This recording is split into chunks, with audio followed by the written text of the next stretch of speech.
The Microsoft ecosystem is evolving faster than ever. Copilot, Power Platform, security, modern work, Azure AI, new features every week, new opportunities every day.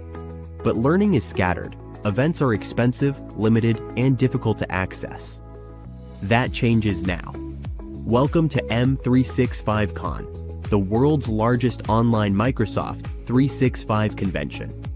2 powerful weeks, 1 week of workshops, 1 week of free global talks and keynotes.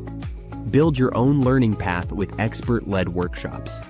From Power Platform to security, from Copilot to Azure AI, you choose what matters to you. Then join over 60 free sessions with most valuable professionals, Microsoft trainers, architects, and innovators from around the world. Meet the community, explore the virtual expo, connect with experts, and be part of a global Microsoft experience. Accessible, global, interactive, and designed for every Microsoft 365 professional. M365 Con, your community, your learning path, your Microsoft 365 future.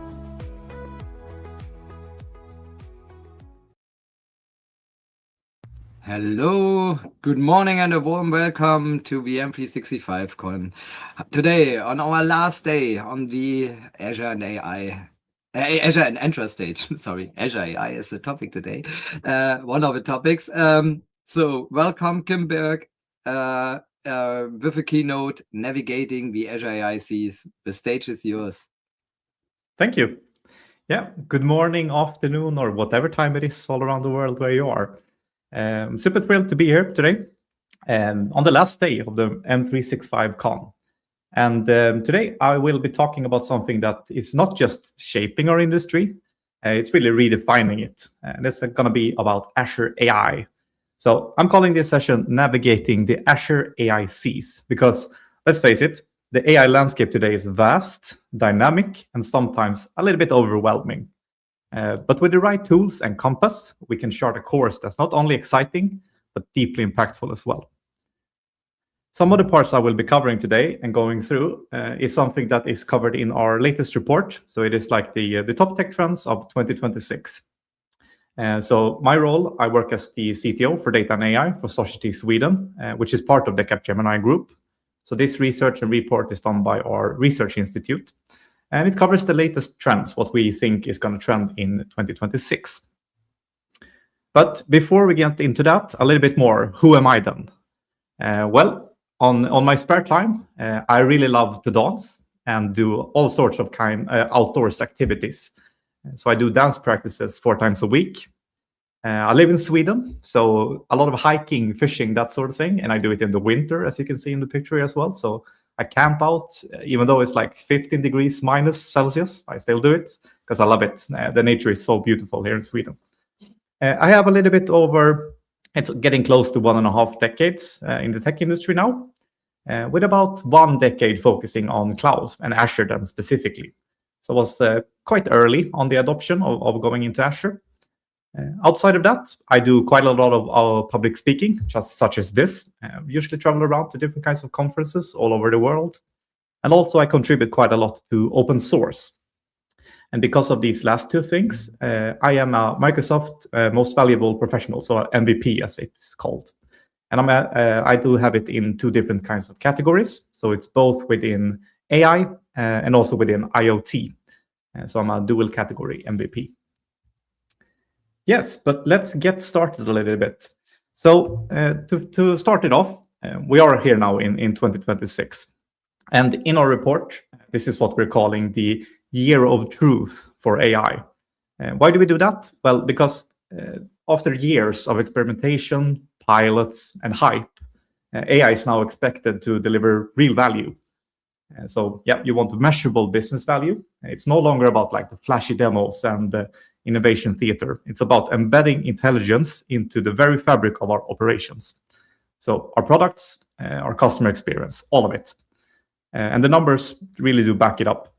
So today, nearly half of the software workforce are using generative AI tools. And by the end of the year, we think that number is probably going to hit somewhere around like 85% actually. So it's not just a trend, it's a transformation. And AI is really becoming the default capability that you can use. So one of the parts, and the catch is, having powerful models is not enough anymore. So the real differentiator isn't the model, it is the architecture. It's how you integrate, orchestrate, and govern AI across your systems. So it's the ability to run AI into durable, compounding business value in the end.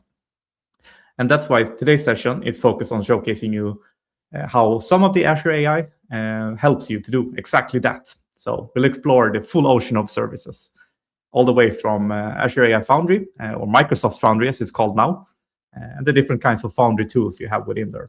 And I'll cover a little bit about some Azure machine learning parts as well.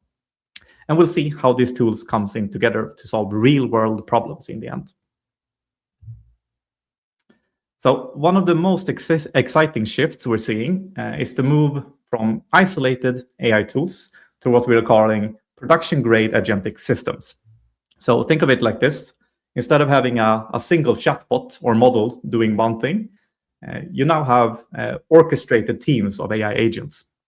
So each with a specific role, but they're working together and connected to the real enterprise data.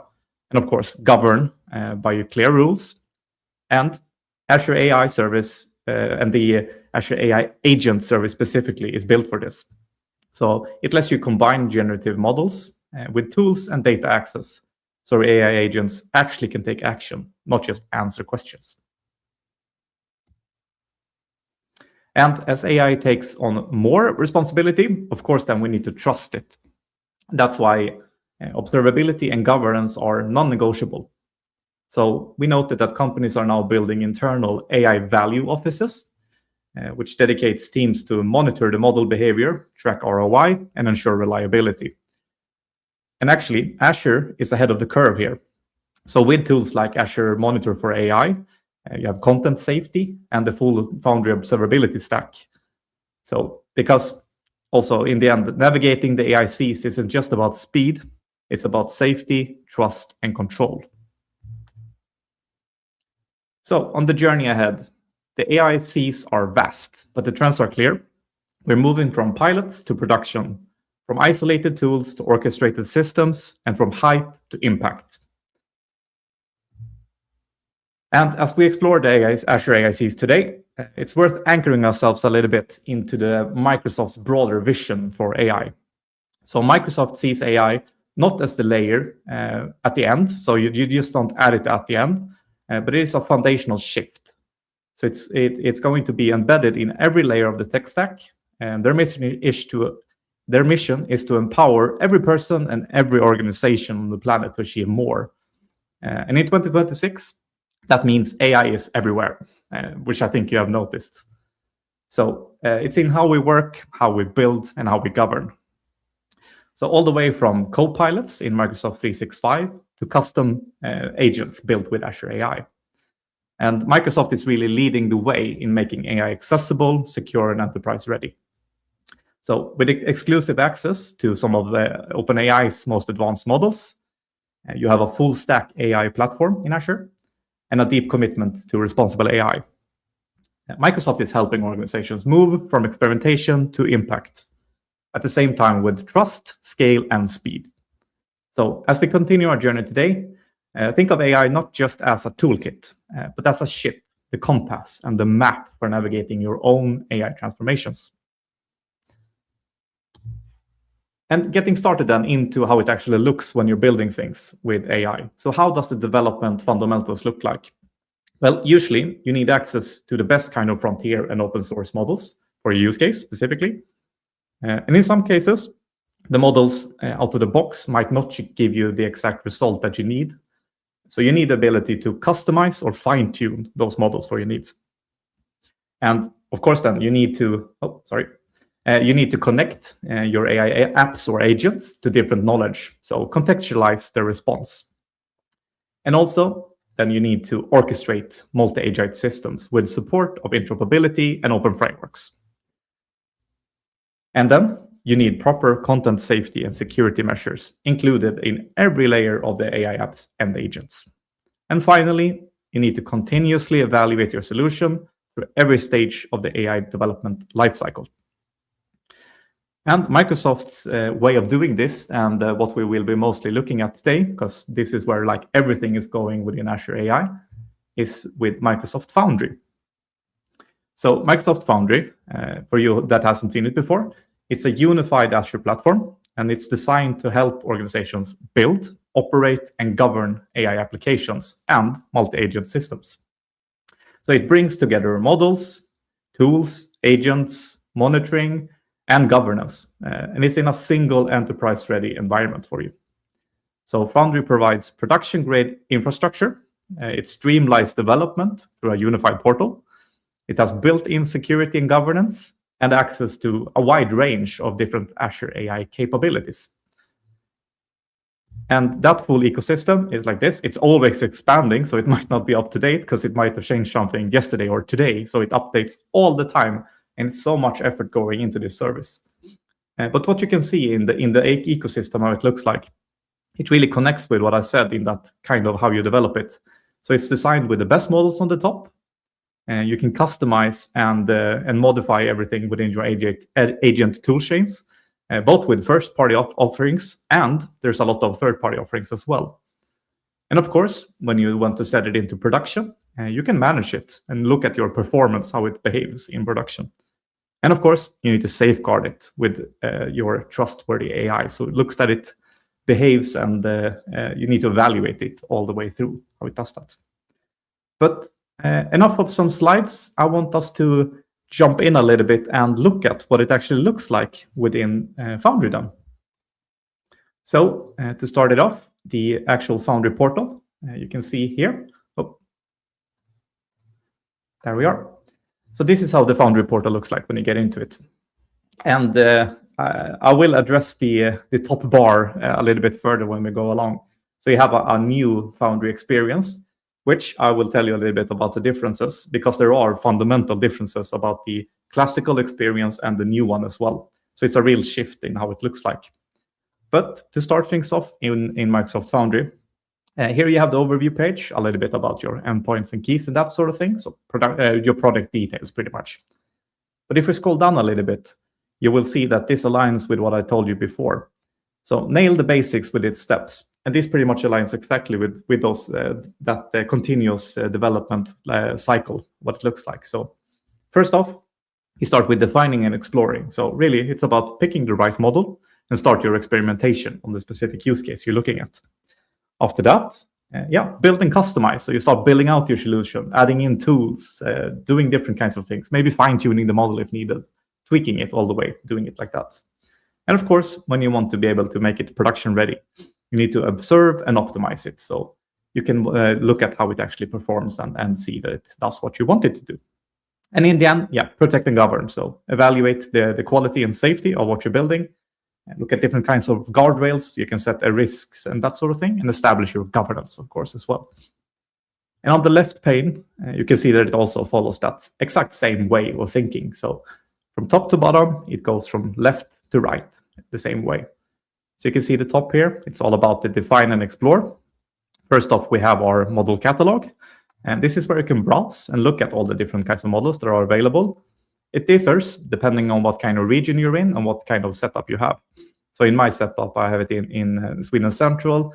So I won't have the full range of all the models that are available. But it's a mix of models from all the way from OpenAI, and as you can see, DeepSeek, Claude, and a lot of different kinds of model. Open source one as well are available. And you have a model leaderboard, so you can see how it actually performs and in what area which model performs the best as well. It's an evaluation of that. But after that, of course, then when you want to try and run your different kinds of experimentations, you have the playgrounds. And I usually start off here. So in most cases, when you want to kick off a new kind of solution, what it is, I go in here first, or I go to the templates that we'll get to a little bit later. But the templates I usually use if I have a more specific need that I know more exactly what I'm going to do. But otherwise, I kick it off here in the playgrounds. And in the playgrounds, you have the top one, like the agent playground, of course, but you have a lot of different ones as well. So you have one for chat, one for video, images, audio, speech, language, translator, and assistance. So there's a wide range of it. And what you can do in here is actually, if we just click on any one, we can just go into the chat playground. It's a really good way of getting started with building your solution. So when you do it here in the first part, you pick your model, and just in the list of what you have deployed to a specific resource, you give it some instructions and a little bit of context on how it should behave. After that, you can add your own data if that's needed, and you can tweak some parameters to set a little bit on how it behaves. And after that, you can just get started and test it out, dependent on what kind of need you have, so the specific use case you're trying to build. And of course, you can then go back and forward and tweak it however you need to make it fit what you want it to do. And then in the end, if it's good enough or ready to deploy, you can just add it here as a deployment. There are some different kind of deployment options. For my sake now, I only have the web app one available. But also, a really good thing that I like, in pretty much all of the playgrounds, if you are not just more on the low-code side, or on that sort of, that's your preferred way of running it, or you're more of a full-out developer, of course you want the code for it, which is a good feature you have here. So you can view the code, and what you have tweaked and set down in the parameters and the data and things you've added, that will be added into here. So you can see the full code on how you can run it. And of course, you can swap between different kinds of languages, and you can use different SDKs as well and modify it. And it gives you the endpoint to just add into here to start using it properly as well. So it's a really good starting point if you are more code first, and that's your approach and how you build things. So yeah, I would suggest if you're just getting started and it's the first time you're seeing these things, go in here and start out with the playground. But the other parts we have done, of course, you have the agents here on the top. And when you get in here, first off, now I don't have any agent, so it's a completely clean new Foundry. So then I just, first off, again, I pick my model. That's always the first step usually. So you pick the model, you click next and go into it. It will create your first agent for you. And here you can start setting it up and modifying it. And it looks pretty much the same. You set a name for it, you give it an instruction, but in here you have some more options now. So you can add knowledge. It's pretty much the same, but some more options on how it can behave connected to this. So it's just clicking and setting it up exactly. It gives you instructions on how you should set it up.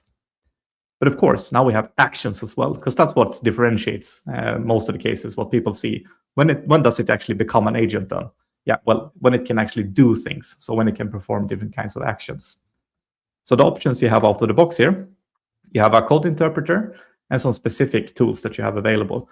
But you can also build custom functions to do other things that you want to build as well from here. But you can add this in then as well. And of course, you have some samples and documentation for how that works. And connected agents. So what is this then? And what is the difference between multi-agent and connected agents? Well, the connected agents is pretty much like one-to-one. So it's a handoff between different agents. So it's not many agents working in one context. And again, I can mention that right now. That is one of the biggest differences, because when you are in the classic portal, it's more about the broad things of utilizing AI services in Azure. But when it comes to the new Foundry portal, that experience, that is specifically focused on running multi-agents. So how they connect and work together in a multi-agent system, that is the biggest differentiator. So it's hyper-focused on that specifically, which means you won't have these kinds of playgrounds and the broader access to other kinds of tooling that is available here. And then in the end, of course, you can do the same thing. You can tweak it a little bit. So the temperature, how creative should it be? It's pretty much what you're setting with these sort of things. And you can voice enable it right away from here as well. So if you want to add the capability of actually speaking with agents, then you can just integrate that right away. Yep, that's a quick cover of what is available here. And of course, you can try it out in the playground. So when you have tweaked it, you're just clicking there, and you will come into the actual agent playground specifically. And you have the same things here, how you can actually view the code and see how it behaves, that sort of thing. Same kind of experience. But another really good starting point here is the templates. And as I said, the templates are a little bit more specific. So if you know that, for example, I want to start building multi-agents and that kind of automation workflow with a full suite of agents, pretty much, then you have a template for getting started with it here. So it is pretty much like an accelerator, which makes you go a lot faster. So you can get into that a lot quicker. It gives you a lot of sample code that you can start off with and tweak and then get going to actually productionize the kind of solution you want to build. And you have many other different kinds of options here. There are more available as well if you look into things on GitHub. But all of this is open sourced. You can just access it in GitHub, and it tells you the different kinds of services that it will be using. So also a really good starting point, I think, to get going into this world. And of course, fine-tuning. And fine-tuning, yeah, you take your model and you need to make it more specific to your specific context. So you train it to have higher weight in the kind of data sets you push into it. That will take higher priority in what the model, how it will behave. So you retrain it pretty much. And something that quite recently now went out of preview is the content understanding part here. I would say the content part here it's quite similar to what you saw in the playgrounds, what you can do here. But yeah, you have an overview on the different kinds of scenarios. So the use cases for content understanding is you can do different kinds of document intelligence for audio and video as well. And if you test it out, so you have a try it out button up here on the top, it gives you some different kinds of getting started options as well. So for example, if we take the invoice data extraction, it's exactly what it's saying. It will take key invoice data, including some of the like IDs and that sort of thing, and make it available for you. And it gives you a sample document here. So yeah, here we have an invoice in English for Contoso, of course. And if you run the analysis, you will see here just in a couple of seconds what it will extract for you.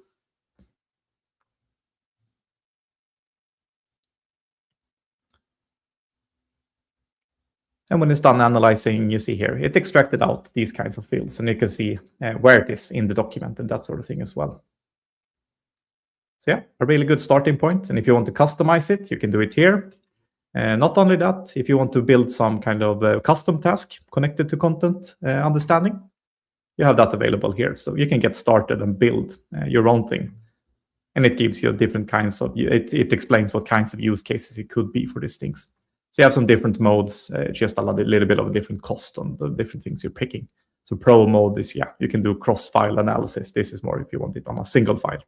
And it will, of course, bump up the cost a little bit if you do it this way. And you have some advanced settings to configure some more parts there as well.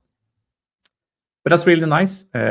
Starting points, both of it here, how you start building and customizing it. But when we get to the observe and optimize then, so how do you actually track that your solution is performing the way you want it to? Yeah, well, first off, tracing is one of the things, and it will view the kind of, you can see the performance, how it's actually behaving, the solution you built. So if you send in a question for it, for example, if it is like an agent or a chat or whatever, you can track exactly the performance, how it goes through the different kinds of steps and see, okay, where can I improve my solution to get higher performance so it goes a little bit quicker, perhaps, something like that. And if it fails, it's a really good thing for debugging. So you can see exactly what step failed and why, and trace it back to if it's related to something else as well. So it's a really good starting point to do that. And of course, you have monitoring. And there's two different things. You have application monitoring. So if you have deployed something into an application, then you can push that to that specific application insight resource. And yeah, you get that application analysis and analytics for that specifically. And then you have the resource usage as well. So in here, you can see for the different model deployments that you have deployed to your specific project, you can see how you have used it. So the number of requests, input, output, total requests, different kinds of latency matrix, that sort of thing as well. So also a good starting point to see how it behaves. And in some cases, it might be that you hit some kind of limit of throttling or something like that. And good starting point to keep track of that. So the observability is really built in. You don't need to leave this place. You can do most of the things to get started in Microsoft Foundry. And then when it is in production or when you have pushed it out and you want to see how it, okay, are you answering the way I want it to? Then you have evaluations. And you have different kinds of evaluations as well. So first off, do you have the automated evaluations? And it pretty much just, it looks at the quality and safety of the responses that you get back.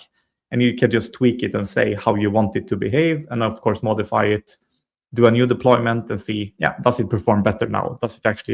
Is it able to answer the question that it couldn't before? That sort of thing.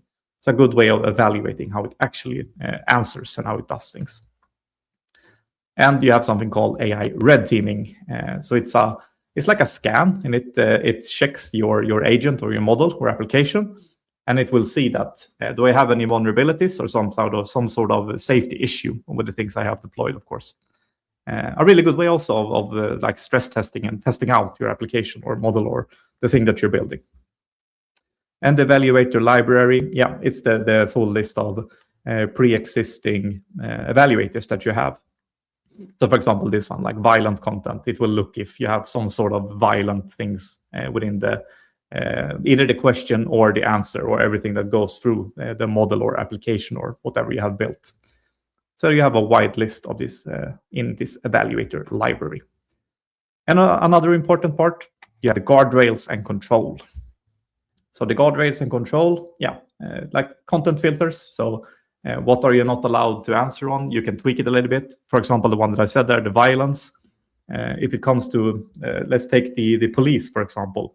If you would build something for a police in that sort of context and that domain, your application and model has to be able to answer things it has to be able to access and do things within like violence, because that is something that will happen within that domain and that context. So you can tweak it. And in some cases, actually, you can turn it off completely. So you can completely turn off those kinds of content filters. But you need to do it with a request and send in, okay, why will you do this? So you need to motivate why you actually will turn it off. And you can add in a block list. It is something that is quite new. But then you can block specific like words, profanities, that sort of thing, whatever you want. Good. And of course, you have risks and alerts also connected to this, like protect and govern. It will scan your solution pretty much. So it's part of the Defender things, which you can do usually in Azure as well. So you can set them and see that, okay, do I have any kind of security risks or alerts that pop up? And how do I actually fix them as well? You can check that out here. And for the governance part, you can connect this to different kinds of solutions. Microsoft's own Purview, of course.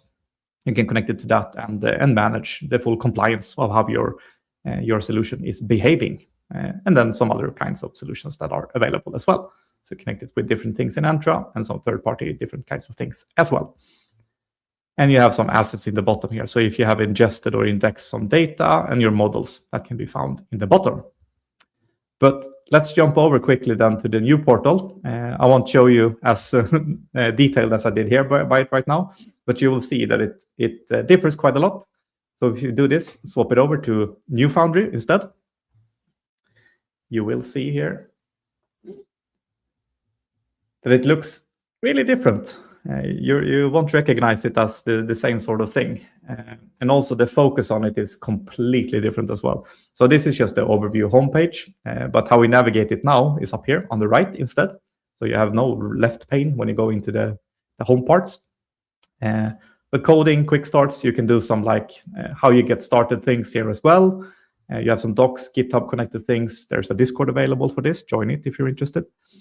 But what you can do otherwise then is it follows a little bit of the same similar pattern with the discover, build, operate sort of approach. Now you do build things. But if you go into discover, again, your models, your tools is available here. Some sort of solutioning templates that again are like a quick start, get started with different sort of things. Quite similarly, the same things pretty much as you saw before. But when you get to the build page, now you can see that it looks completely different. So in this page now, what you see, it is only things connected to agents. So it's only an agent part here where you can start building and bringing in things, create or build, bring in an existing one. Here you can manage your different workflows, your models, fine-tuning tools, that sort of thing. But again, it's hyper-focused specifically on building multi-agent systems.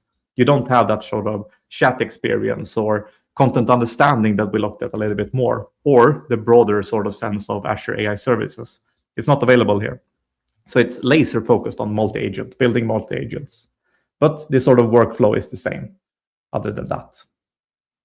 Yeah, that's how it looks. But let's not keep going on just how these things look in here, I want to show you a little bit of the things where this has been used, actually. And the first one I want to kick off with follows and both of these things are using these Azure AI services and Foundry as a starting point as well. So the first one is with Husqvarna, and I was part of this, last lead architect.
So yeah, a little bit of a quick intro of what we have been doing at Husqvarna.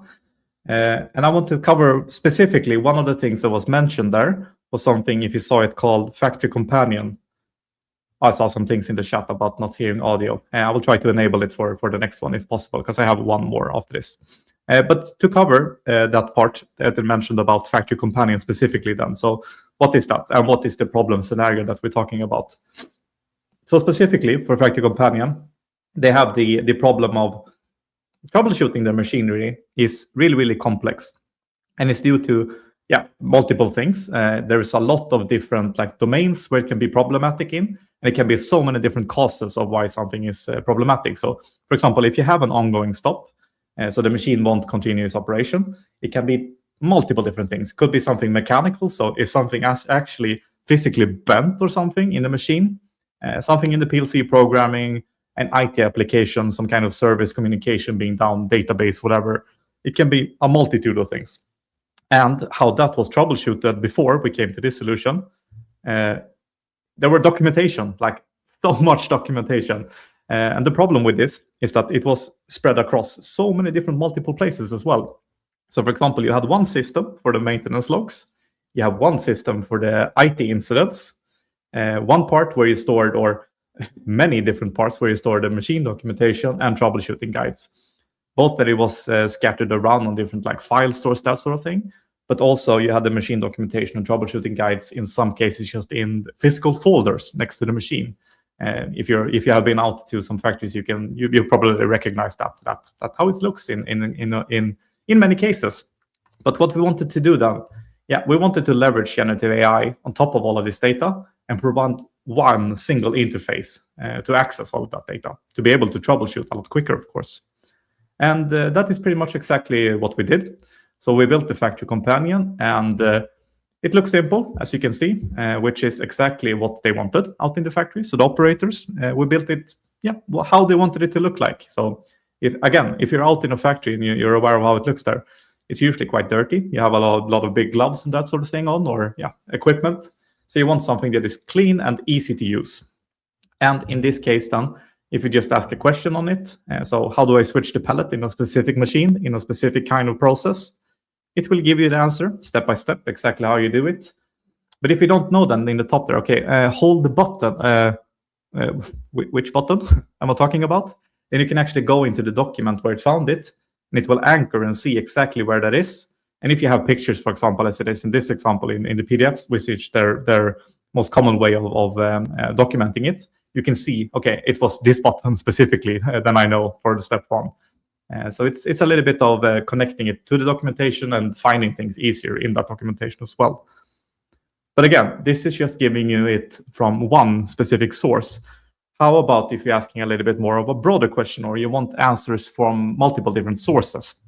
Well, if you have this question, then what are the most common issues with that same machine and in that same process that we looked at before? Then you will see here, it gives you an answer from different things. Both give it from the maximal system, which is like the planning and the incidents you see there as well. You have the document parts, like common things, and it will, again, give you those sources. So if you look at one of them, like the service now here, for example, and click it, you can see you had a specific like Citrix shortcut, something went wrong, that sort of thing. And again, if it is something in the document, you can click it, find the anchor where it found that in the system as well. And you will easily also get a look on that. So it can both be broader and it can be specific things, dependent on what kind of need you have. And we put this out quite fast to all the operators. So we built it from the start to getting it out in production with the first like piloting group. It took us like 6 weeks. Now we built it. And a lot why we could do that was because Microsoft Foundry. So it was the starting point where we went in, we started building the solution, evaluating it, seeing how it performed, and doing that sort of feedback loop together with the people out in the factory, and just improved it over time and time and time. And the next step where we are right now and what we're looking at is, of course, we're integrating it. So again, you don't want it to just be a chat. It shouldn't just be a simple chat, as I said in the beginning. And that is what we're doing now. We're integrating it into different kinds of systems. And one thing that we have built, again, for the factory is what we're calling the operator interface. So it's one interface for everything connected to the operations in the factory. So in the top here, this is like the stop classification. So you can classify what kinds of stops you have. And when you have a stop coming in, it will pop it up. Instead of you asking a question or needing to go to that chat and start writing things, it will pop up a recommended action for you instead and say, yeah, it could be this thing, fix this and this and this and this. And the other part as well, you have it as a pop-up on the side. So it goes right into that context where you are at the moment. So on the side there where you have it in the stop classification, you can see, okay, yeah, how many ongoing stops do I have, or what could it be when it stopped here right now, la, la, la. And you're more in the context where you are at the moment. So again, integrating it to where you are and where you're actually working. That's the other thing about it. But let's see, I have another video. Let's see if I can just open it here and see if I can share with audio instead. If that's a possibility. Otherwise, we'll just go through it quickly. Can't really see the option, to be honest. No, we can't. But let's just play it through. I can talk over it instead then while we play it, because I don't think I have text for it either. But what it is about the aviation industry, actually. Again, it's utilizing the Azure AI services, but this one is specifically a multi-agent system that we have deployed and productionized at an airline. And yeah, it's a little bit like this. So let's check it out. So when you go into the aviation industry, of course, a really big thing for them is disruptions, like any kind of disruptions. And it can be so many different things, but it affects a lot on what's going on, of course, in that kind of industry. But when you have then a different kind of disruption, you want it to like communicate in between different kinds of departments. What it could be like the fueling parts. How you plan the airplanes, what's going on in there, and yeah, keeping track of how the different kinds of traffic are going on at the airport as well. It's so many different things. So what we built it for is it's like an agentic system that first off we have an orchestrator that communicates in between all of these different agents, and you have specific agents for this different parts. So as you see here, you have one like integration, one visualizer, one communicator, something that is specifically for crew management or that sort of thing. And when we deployed it and what we saw, some numbers for it, we saw a 70% reduction in decision time, 30% productivity gain, of course, a lot happier customers and that sort of thing. But again, this is a solution built specifically for a problem and something that we saw, and we did it for an airline. And it's a really good example of a multi-agent kind of system built. And yeah, it utilized Azure, of course. That is the backing services being used in here as well. But with that, I want to say thank you. And I hope a little bit now that I made it a little bit clear. So I hope I gave you a little bit more of a compass, or a direction at least, or where you should set sail on getting started with this and where the line is going to make your AI transformation or getting into production a little bit better. So I'm thinking a little bit if we have any questions, we could wrap up with that, perhaps. I can't see. Yes, I have some questions for you, and one is, what are the most common mistakes people make when they're choosing Azure Foundry or starting with Azure Foundry? So what do you see here for see your problems and mistakes the user does? Yeah, I mean, one of the most common things I see is it's of course dependent on where you are, but if it is where this session is directed a little bit, if you're getting started more, or you're trying to scale it or ramp it up, or getting a little bit faster, one of the most common things I see is picking something from the start that is a little bit too complex. So I usually see that you pick something. I mean, for example, the last one I showed you, it's a complex case. There's so many things going on there. If a company would have started with that one, I don't know about the success rates. I mean, I'm guessing you've seen quite a lot about the only, what is it, that report that came out, like only 5% of generative AI cases are successful. I think in a lot of cases, it is that you're trying to do something too complex from the start. Because if you're starting with things, for example, the Factory Companion, as I showed before, that one was one of the first things we built, because we know we have the right data. It's in quite good quality. We need to tweak it just a little bit. But we could get started with that right away, get it out in production. It gave value right away. So it's really about like picking the right things you get started with. It's quite important. And a lot of companies get stuck if you don't. And another question is nearly perfect about this, I would say. For example, I can build with Copilot Studio agents too. So when I choose what? Yeah. I mean, the biggest differentiator, what I would say and what I've seen, I always recommend if you are a company that is already into the Power Platform or that sort of thing, and you have more developers or people building things that sort of way, of course, try to start building it in there, like Copilot Studio. But what I see in a lot of cases is actually, like, there's always, or not always, but in a lot of cases, again, coming to the complexity, when you get to the end limits of what's available in Copilot Studio, it is low code. And one of the drawbacks, or not drawbacks, but things that happen when it is low code, is that it's always a little bit black boxed, or not black boxed, but simplified in some parts. You can't modify or change everything usually. You don't have full availability of doing whatever you want. You're a little bit limited. So usually I see when you go from that sort of low code solutioning and Copilot Studio, building agents, to why you should go over to Azure AI and the services here, Foundry and that sort of thing, is that complexity gate. So if you want to have complete full control of what you're building, you want to do it perhaps code first.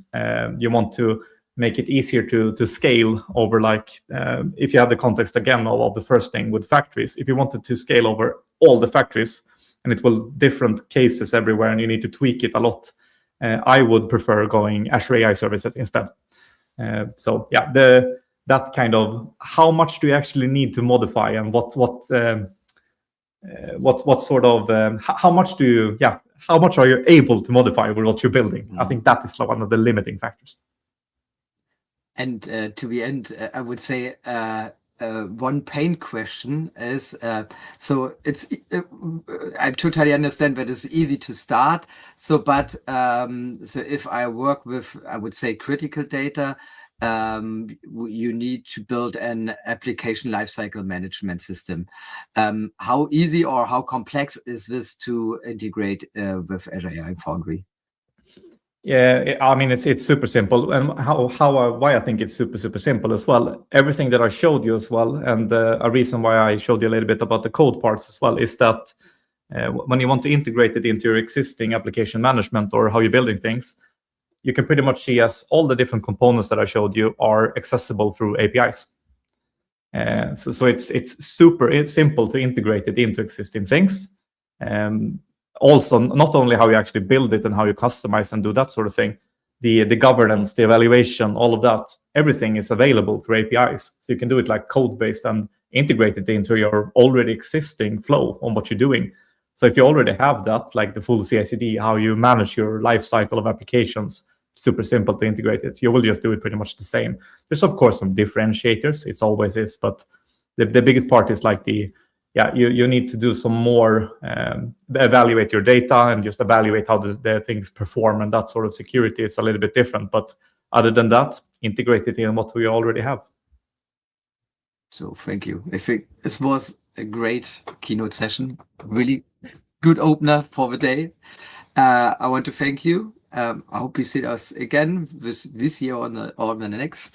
And our next session for today is Nanddeep and Smita Nachan from Models to Agents, engineering custom engine agents in Microsoft Foundry. So we stay on the topic. See you and have a nice day. Thank you.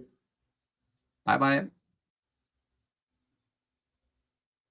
The Microsoft ecosystem is evolving faster than ever.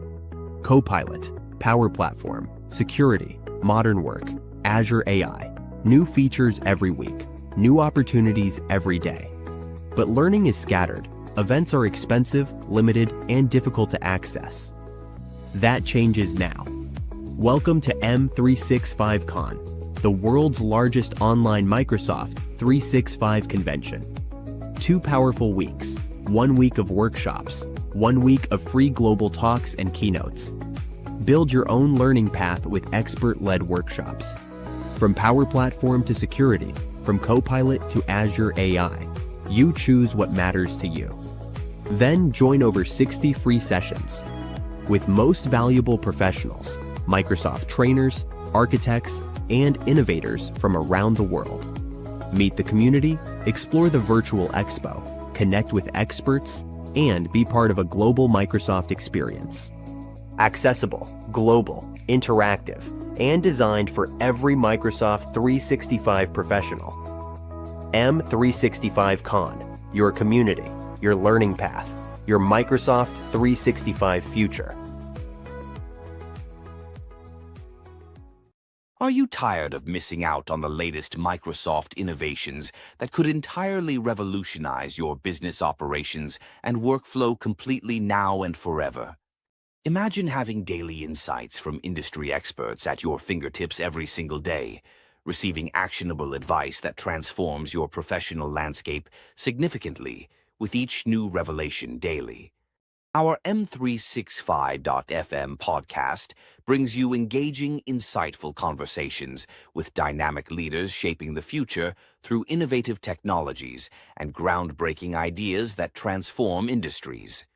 Stay ahead of the curve with expert analysis on the cutting-edge strategies you need to implement immediately, making informed decisions and driving innovation forward successfully, always.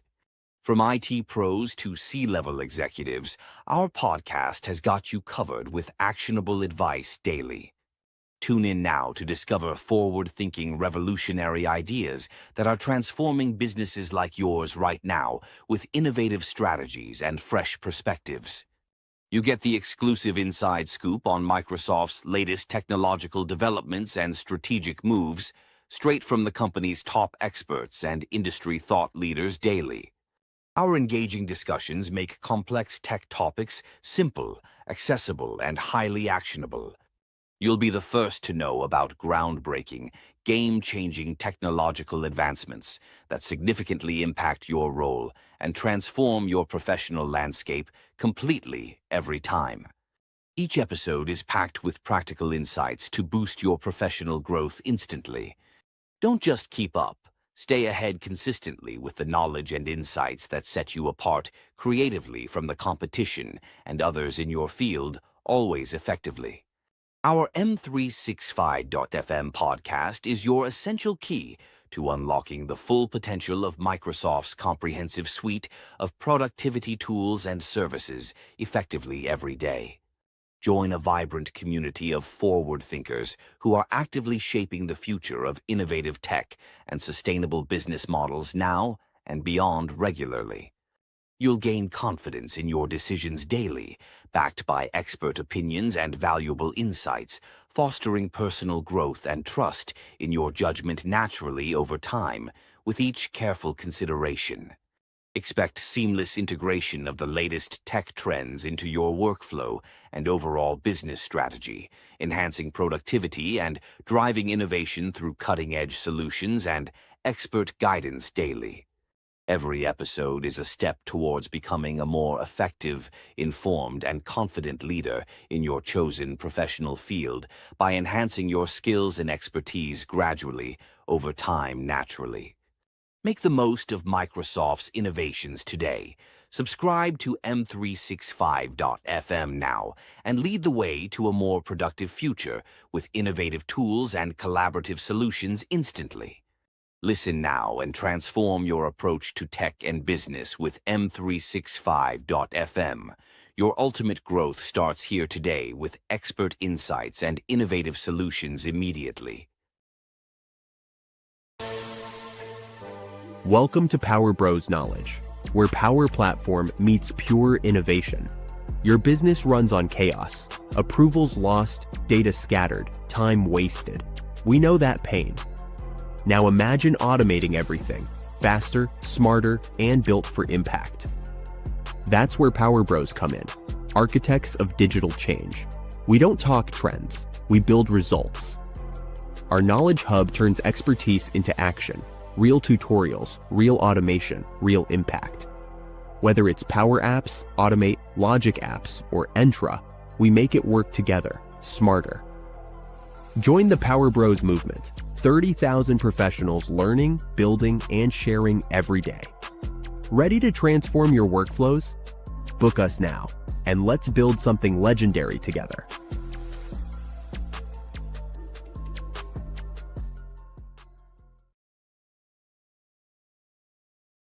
Hi, I'm Sean, and I train people to become Power Platform Solutions Architects. If you're watching this, you know Power Platform, but be honest. When you're building a solution, are you using the best tools to solve the problem or just the tools you know? If you love building powerful, scalable solutions that make your company money, let me share why our training is different. We've noticed that the best architects know a series of best practices and they apply them to every project. So we took all these best practices and put them into this course.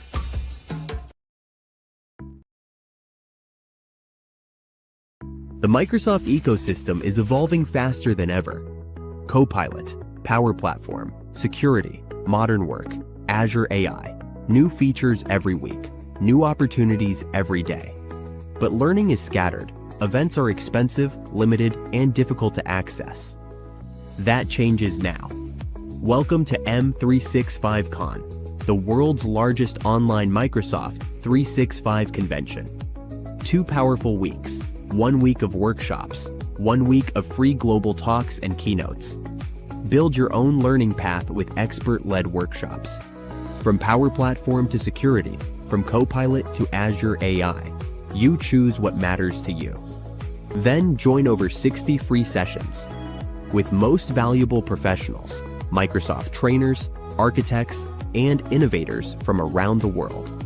Meet the community, explore the virtual expo, connect with experts, and be part of a global Microsoft experience. Accessible, global, interactive, and designed for every Microsoft 365 professional. M365 Con, your community, your learning path, your Microsoft 365 future. Are you tired of missing out on the latest Microsoft innovations that could entirely revolutionize your business operations and workflow completely now and forever? Imagine having daily insights from industry experts at your fingertips every single day, receiving actionable advice that transforms your professional landscape significantly with each new revelation daily. Our M365.fm podcast brings you engaging, insightful conversations with dynamic leaders shaping the future through innovative technologies and groundbreaking ideas that transform industries. Stay ahead of the curve with expert analysis on the cutting-edge strategies you need to implement immediately, making informed decisions and driving innovation forward successfully, always. From IT pros to C-level executives, our podcast has got you covered with actionable advice daily. Tune in now to discover forward-thinking, revolutionary ideas that are transforming businesses like yours right now with innovative strategies and fresh perspectives. You get the exclusive inside scoop on Microsoft's latest technological developments and strategic moves, straight from the company's top experts and industry thought leaders daily. Our engaging discussions make complex tech topics simple, accessible, and highly actionable. You'll be the first to know about groundbreaking, game-changing technological advancements that significantly impact your role and transform your professional landscape completely every time. Each episode is packed with practical insights to boost your professional growth instantly. Don't just keep up. Stay ahead consistently with the knowledge and insights that set you apart creatively from the competition and others in your field, always effectively. Our M365.fm podcast is your essential key to unlocking the full potential of Microsoft's comprehensive suite of productivity tools and services effectively every day. Join a vibrant community of forward thinkers who are actively shaping the future of innovative tech and sustainable business models now and beyond regularly. You'll gain confidence in your decisions daily, backed by expert opinions and valuable insights, fostering personal growth and trust in your judgment naturally over time, with each careful consideration. Expect seamless integration of the latest tech trends into your workflow and overall business strategy, enhancing productivity and driving innovation through cutting-edge solutions and expert guidance daily. Every episode is a step towards becoming a more effective, informed, and confident leader in your chosen professional field by enhancing your skills and expertise gradually over time naturally. Make the most of Microsoft's innovations today. Subscribe to M365.fm now and lead the way to a more productive future with innovative tools and collaborative solutions instantly. Listen now and transform your approach to tech and business with M365.fm. Your ultimate growth starts here today with expert insights and innovative solutions immediately. Welcome to Power Bros Knowledge, where Power Platform meets pure innovation. Your business runs on chaos, approvals lost, data scattered, time wasted. We know that pain. Now imagine automating everything, faster, smarter, and built for impact. That's where Power Bros come in, architects of digital change. We don't talk trends, we build results. Our Knowledge Hub turns expertise into action, real tutorials, real automation, real impact. Whether it's Power Apps, Automate, Logic Apps, or Entra, we make it work together, smarter. Join the Power Bros movement. 30,000 professionals learning, building, and sharing every day. Ready to transform your workflows?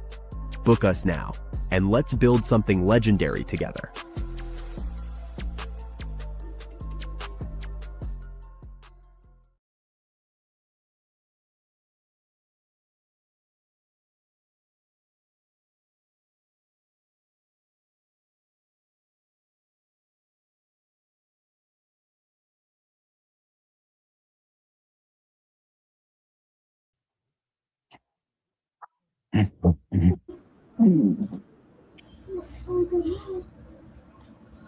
Hi, Marcel.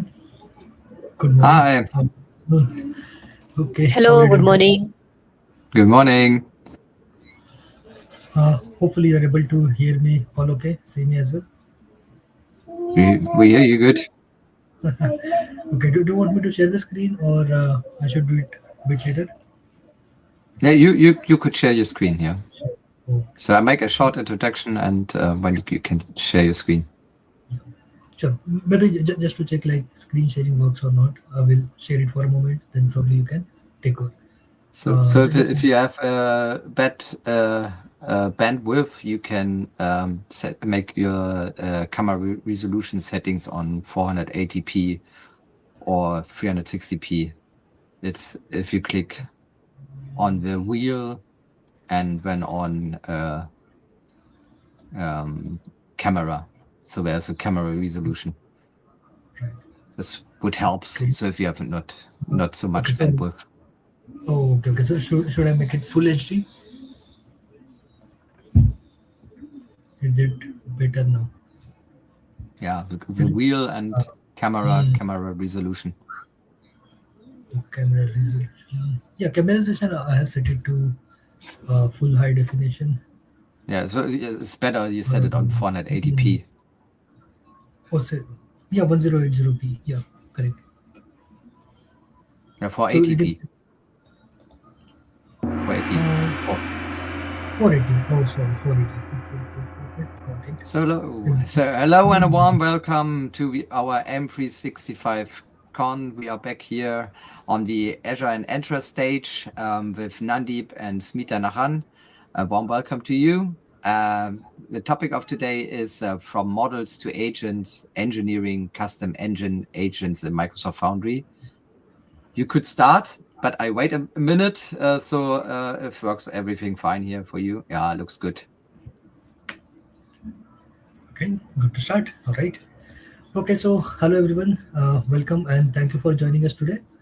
We'll be talking about from models to the agent, how we are moving towards the new agentic era wherein we are using everything, all of the agents.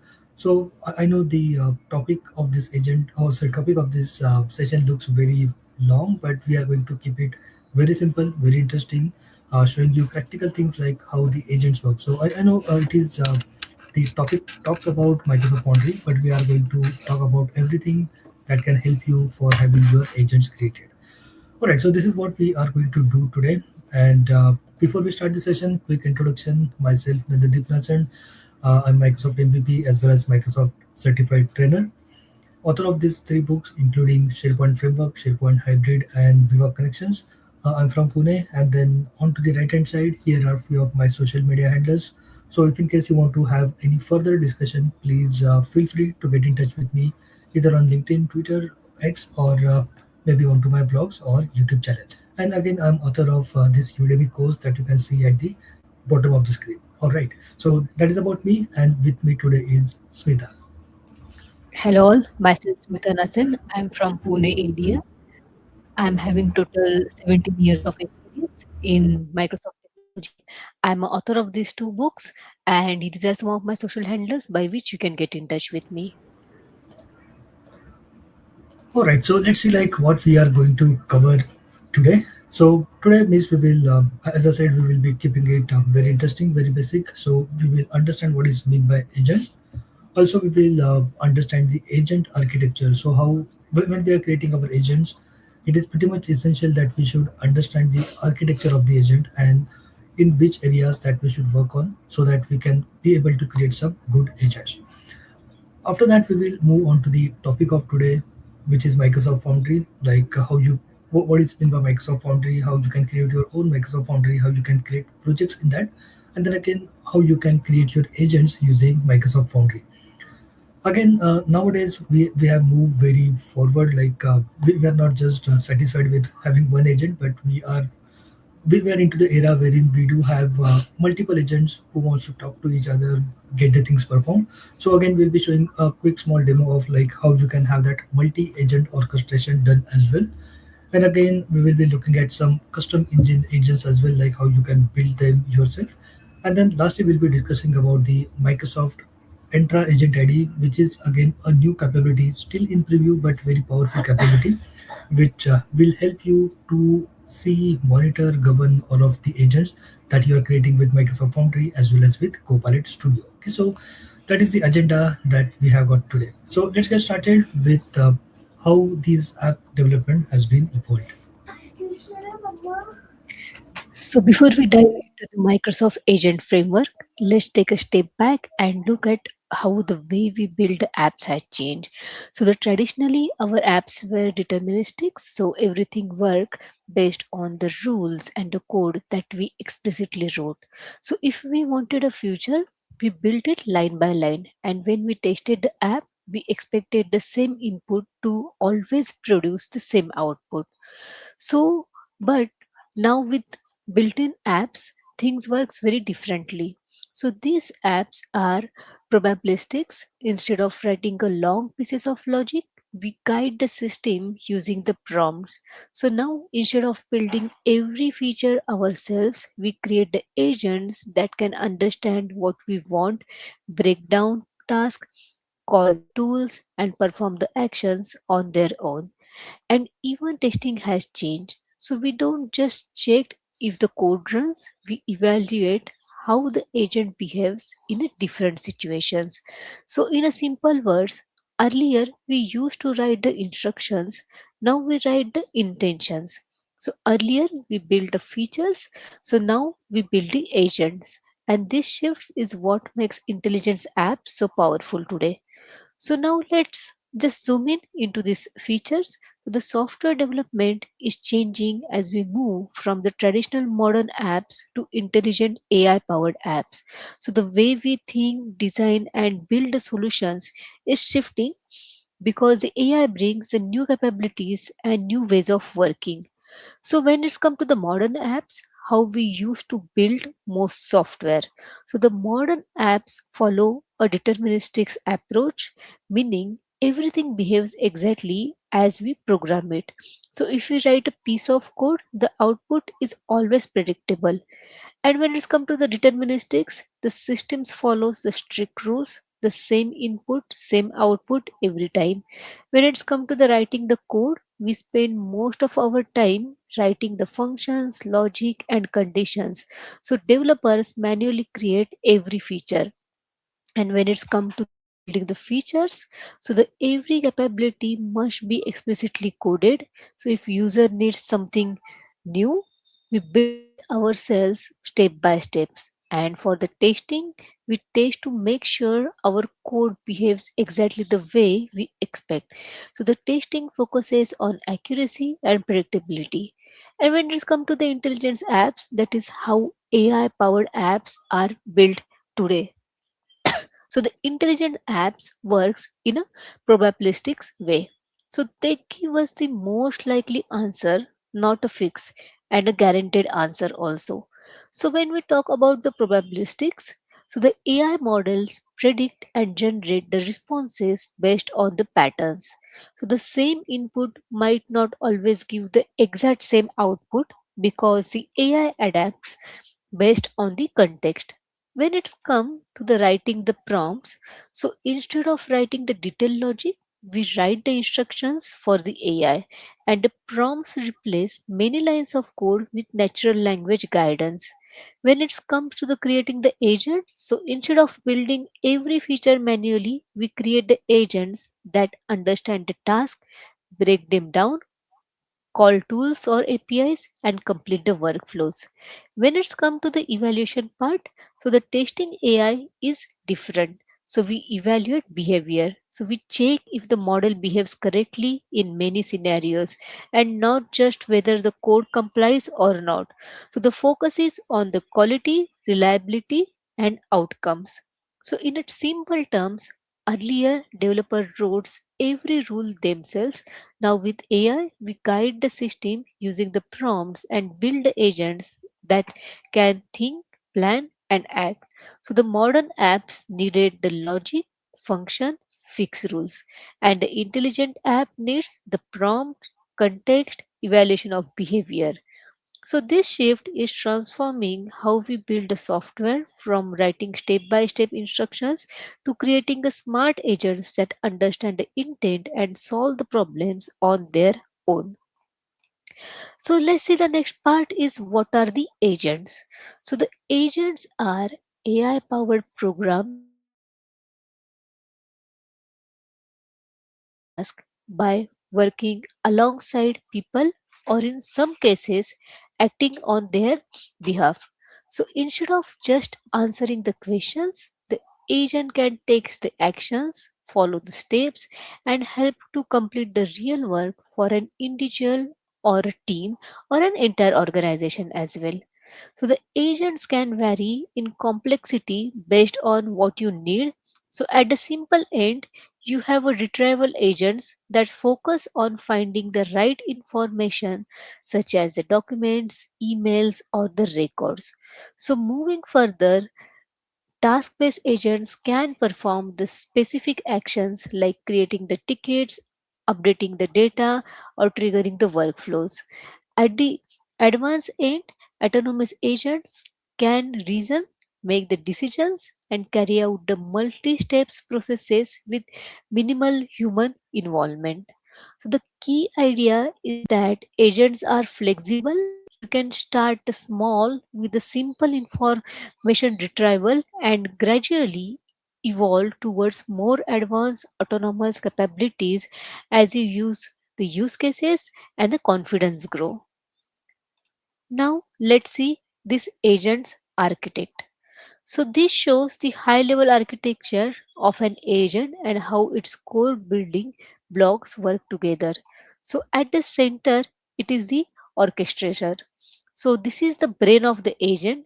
It decides what to do with user request, which tools to call, how to sequence the steps, and how to handle the results or the errors. So the agent is grounded by knowledge, and this includes the instructions, rules, and access to the data that help the agent understand the context and produce accurate, relevant responses. So the tools give the agent the ability to act, and this can be actions, workflows, APIs, or the integrations with internal and external systems. So the tools are what turn an agent from something that only responds into something that actually does work. So autonomy defines how independently the agent operates.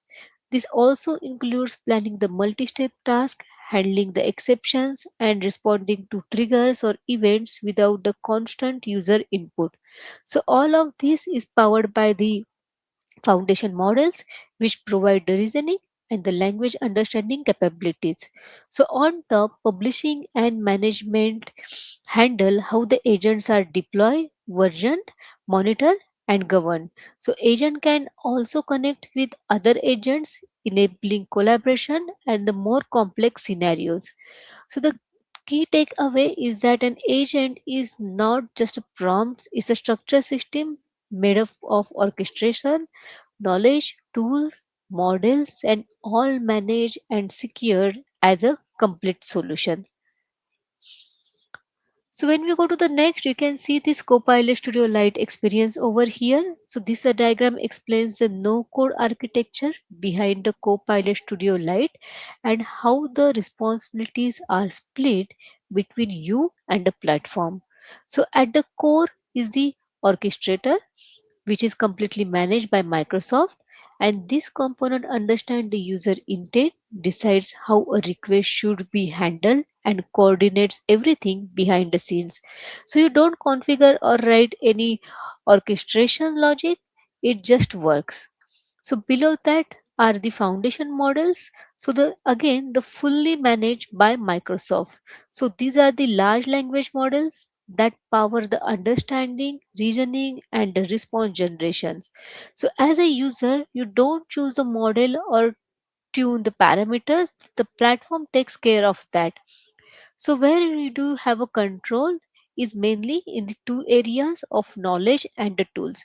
Let's see one by one. So the knowledge is where you define the instructions and grounding, and this includes telling the copilot how it should behave, what tone to use, and what information sources it should rely on, such as Microsoft 365 content or the selected websites. So this is how you can make the agent relevant to your specific scenario. And when it's come to the tools, so the tool represent the actions and the simple workflows the agent can perform. In Copilot Studio Lite, these are limited and predefined, but they allow the agent to do more than just answers questions, such as triggering the basic capabilities or interacting with the connected services. When it's come to the autonomy, so the things like planning, triggers, and exception handling is available but in a controlled and simple way. So you benefit from it, but you don't directly design the complex autonomous behavior. So on top, publishing and management are handled automatically. So security, compliance, permissions, and lifecycle management are built in. So anything you create is enterprise ready by default. So the finally connected agent shows that even in a low no code model, Copilot can collaborate with other agents, but all the interactions stay within the same Microsoft managed environment.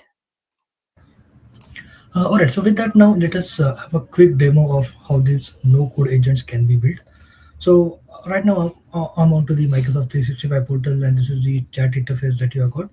Simply, what you can do is onto the left-hand side here, you can see that we have got option of creating a new agent. So we'll simply click on new agent. This is the Visual Studio or the Copilot Studio Lite experience that we have got, not the Visual Studio, Copilot Studio Lite experience that we have got.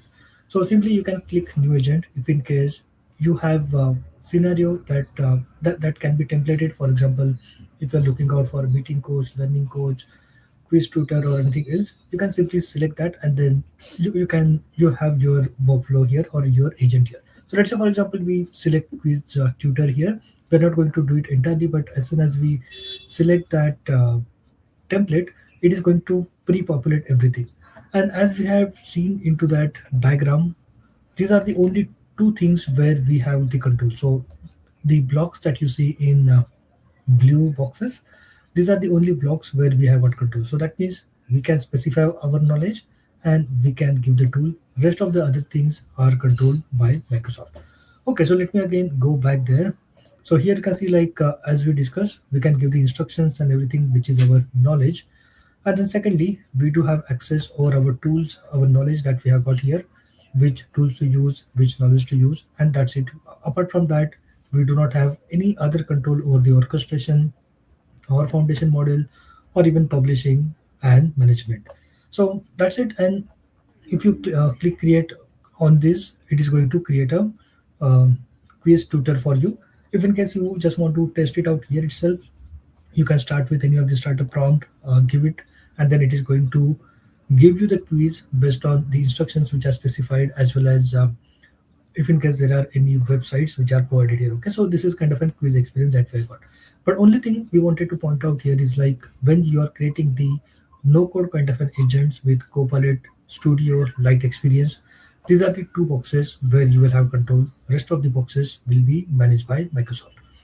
Okay, so let us continue this discussion further and let us look into the low code option which can be created with Copilot Studio. So this diagram explains the low-code Copilot Studio model and how it gives you the more control compared to the Copilot Studio Lite. So while still keeping the things managed and enterprise ready. So at the center, it is the orchestrator. Unlike the no-code experience, here you can influence how the conversations flow, how the tools are invoked, and how the decisions are made. So without writing the full application code, the orchestrator still runs on the Microsoft platform, but you shape its behavior using the visual and configuration based tools. So the foundation models are provided and managed by Microsoft, so you don't worry about hosting or scaling the large language models.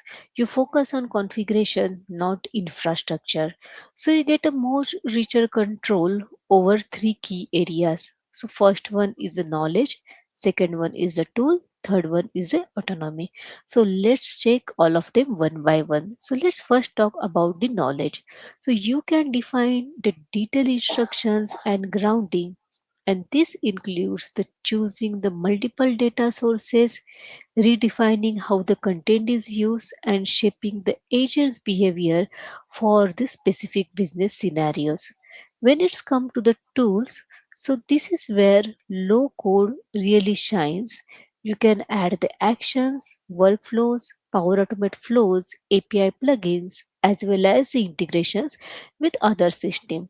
So these tools allow the agent to take the real action, not just answer the questions. And when it's come to the last one, that is autonomy, so you can figure the planning, triggers, and exception handling. So the agents can proactively act, follow multiple steps workflows, and handle the more complex scenarios compared to the no code model. So for the publishing and the management remain the inbuilt. So the security, governance, versioning, and lifecycle management are handled by the platform, ensuring the enterprise compliance. So the finally connected agents allow your agent to collaborate with or delegate the tasks to other agents, enabling the more advanced modular solutions. So, in summary, the Copilot Studio is ideal when you want more power and flexibility than no code, but still want to manage low code experience that avoids the complexity of the full custom development. Okay, so with that, again, let us go back to the demo and see like how we can do that. So right now I'm into the copilotstudio.microsoft.com, and this is a place from where we'll be able to create our agents. And as Smita said, we will be able to create agents, and then we will have more control over that. So let us go into the create agent kind of a screen. And from here, at least you can see like we do have control over knowledge, tools, autonomy. Even we can control the publishing and management. Even we can select our foundation model. So all those areas we will have control over. Okay, so this is a place from where you will be able to select your model. If in case you want to go with GPT-5, GPT-5 Auto, or any of the others, you can select them. Again, here we do have triggers which will act as a tools for your agent. You can define the instructions by giving some knowledge. And again, we have got tools, other agents. If in case you want to have the connected agent kind of a functionality, you can do that. So again, just looking at the topic of this session, we will not go very deeper into the Copilot Studio, but we just wanted to show you the option like what are the what are the blocks that we have got here where we have got control with the Copilot Studio. Now that let us come back to our session wherein we do have the pro code kind of capabilities, and where definitely the Microsoft Foundry, Microsoft 365 Agent Toolkit and SDK they shine, which gives you the complete full control over the entire ecosystem. So this explains the pro-code approach to building the agents using the Microsoft 365 Agent Toolkit and SDK. So in these models, developers have the full control over every part of the agent. So you build and own the orchestrator, which means you decide how the user requests are handled, how the steps are planned, and which tools are called, and how responses are generated. So you explicitly define the agent's knowledge, integrate the tools such as APIs and the workflows, and control the autonomy. So how the agent plans this task, handle the exceptions, and react to triggers. So you can also design the agents to collaborate with other agents for more advanced distributed scenarios. So while foundation models and publishing still integrate with Microsoft AI platform, the responsibility for orchestration and behavior lies with you as the developer. So this approach is ideal for the complex enterprise grade use cases that require the deep customization, advanced integrations, and specialized logic that low code options can't support. Now let's see about this Microsoft Foundry. So at Microsoft Ignite, Azure AI Foundry was rebranded to the Microsoft Foundry to reflect its expanded role as the unified platform for building the AI apps and agent. So this is not just a name change, it signals that the platforms now goes beyond the Azure and brings together everything needed to design, build, evaluate, and deploy the intelligent applications and the agents across the cloud and edge. So with Microsoft Foundry, developers get the models, agent services, tools, evaluations capabilities, and the machine learning workflows all in one place, supported by the enterprise grade security, compliance, as well as the governance.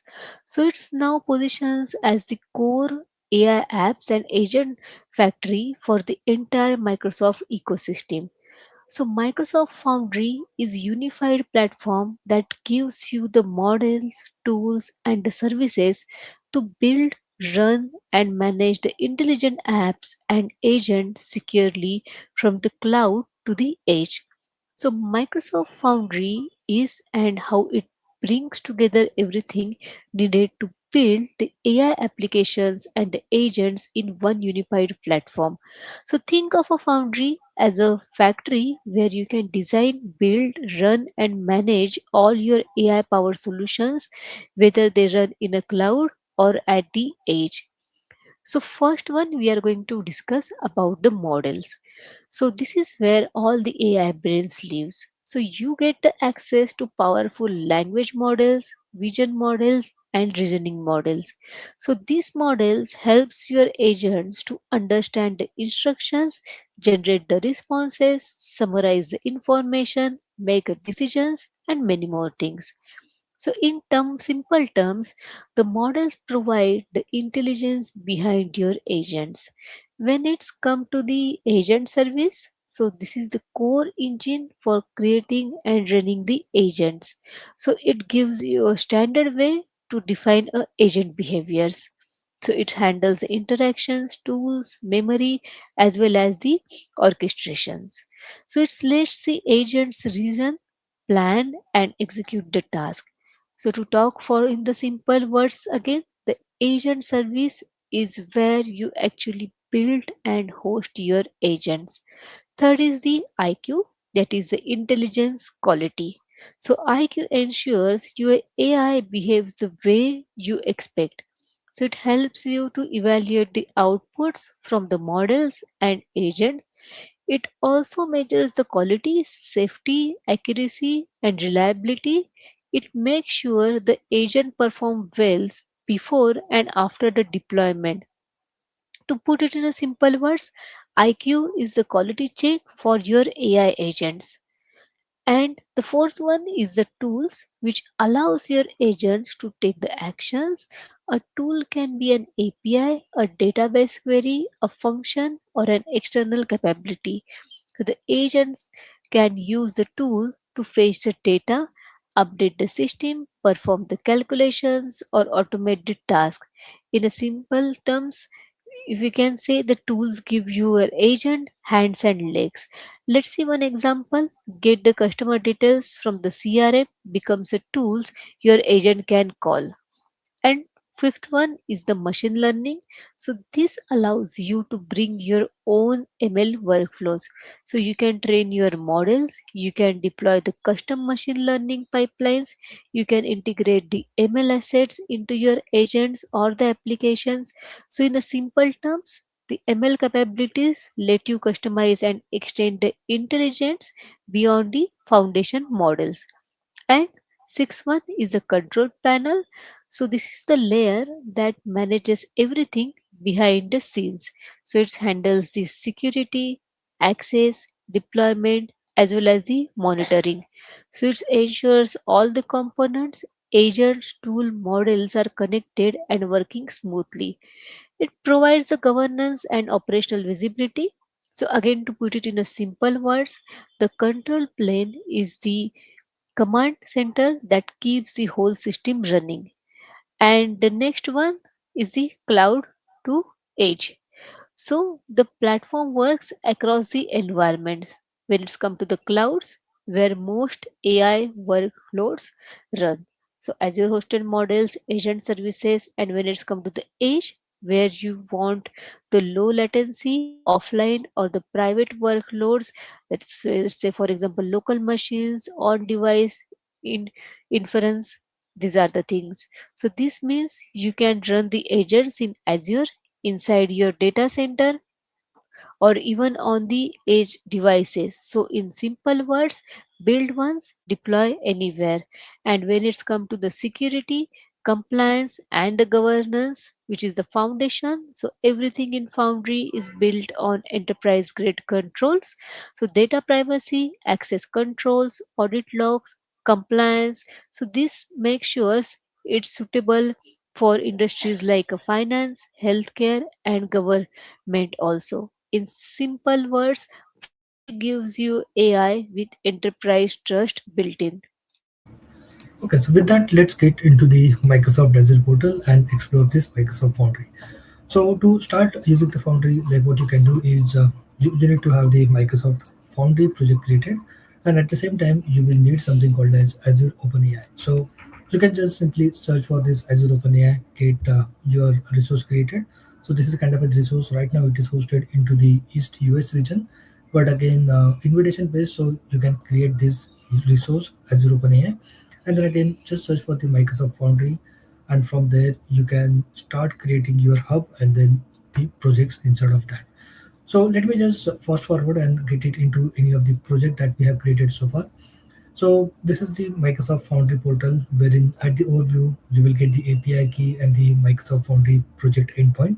So this is where you will be able to see the API key and then the Microsoft Foundry project endpoint, which you will be able to use inside of your code for using this Foundry as an AI based brain in your application. So how you can do that, again there is a detailed documentation available with the SDKs as well as APIs. So this is where how you can get started with Microsoft Foundry SDKs. So these are the endpoints which are available, or even if in case you want to go with OpenAI SDK or Foundry Tools SDK, these are the options available. Even recently the agent framework which has been announced, which is kind of a combination of both of the good platforms from semantic kernel as well as autogen, you will be able to use those as well. So maybe this is good documentation that you can refer to. But again, coming back to the points, from here you can get those key and endpoints and start using into your projects. Now quickly going back to the deployments that we have had here. So for example, if you see here, we have got a couple of deployments done already. So deployment, that means you can choose your model that you want to deploy. So you can simply go for deploy a model, and then the models which are available here, they are from various vendors, so maybe including Microsoft, OpenAI, Hugging Face, and so on. You'll be able to see all those models, and then you can choose the one which looks good for you for your purpose. Again, if in case you are not very much sure which model to choose, then we have got the evaluation here as well, which will help you to choose your best model. Now, what we did quickly is just to save the time, we have done the deployment of couple of models here. So the first model that we are using here is GPT-4o, which is the chat-based model, which we are going to use for chatting purpose. The second model that we have got here is the text embedding 3 small, which is the embedding model. So this embedding will help us to divide the data which has been given into the chunks, and then give us the result based on the matching chunks. So this is where this embedding model will help us. Now, coming back to the points, like now, if in case you just want to simply evaluate this model, you can go onto the playground, and from there you'll be able to evaluate that. But today, what we are going to do is, or maybe you can just click onto this try chat playground or chat video playground and so on, and then you will be able to test out those models. So from here, you can select your model deployment that you have done so far. If in case you want to add your own data, you want to define the parameters, all those basic things that you can do, you can type your query, and then you'll be able to use this agent for your chatting purpose. Now that we are going into this agent mode, so these agents are nothing but they are kind of an advanced functionality of AI, which we will be able to use directly inside of our code. So when you will create your Microsoft Foundry project, by default you will get one agent, which I have deleted, and now that I have created another agent called as Contoso HR agent.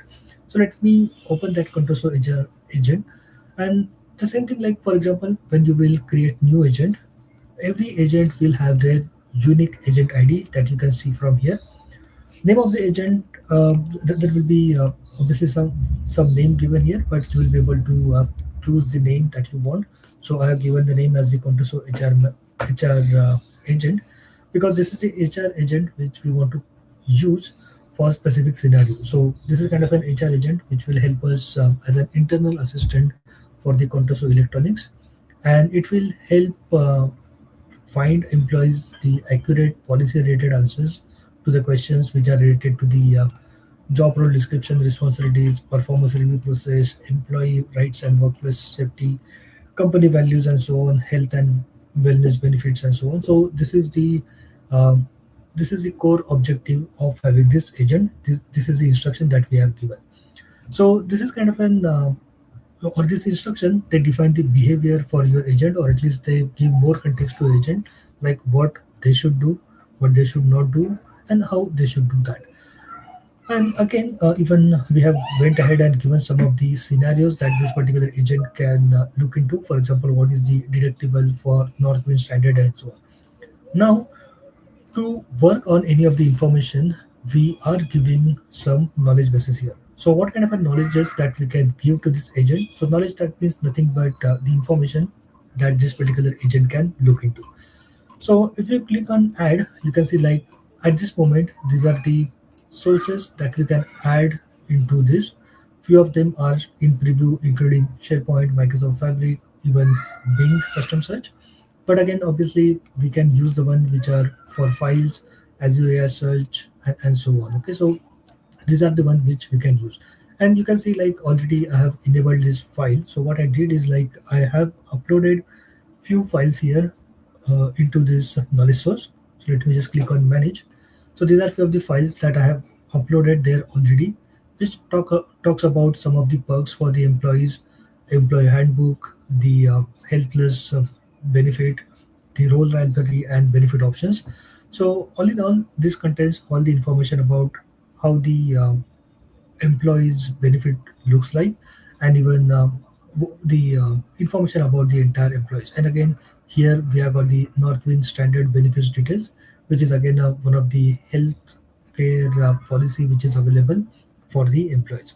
So this is kind of an HR agent which is made available, and this HR agent can help the employees to answer any queries related to their queries, maybe onto the employment, or maybe onto the health database or healthcare policies and so on.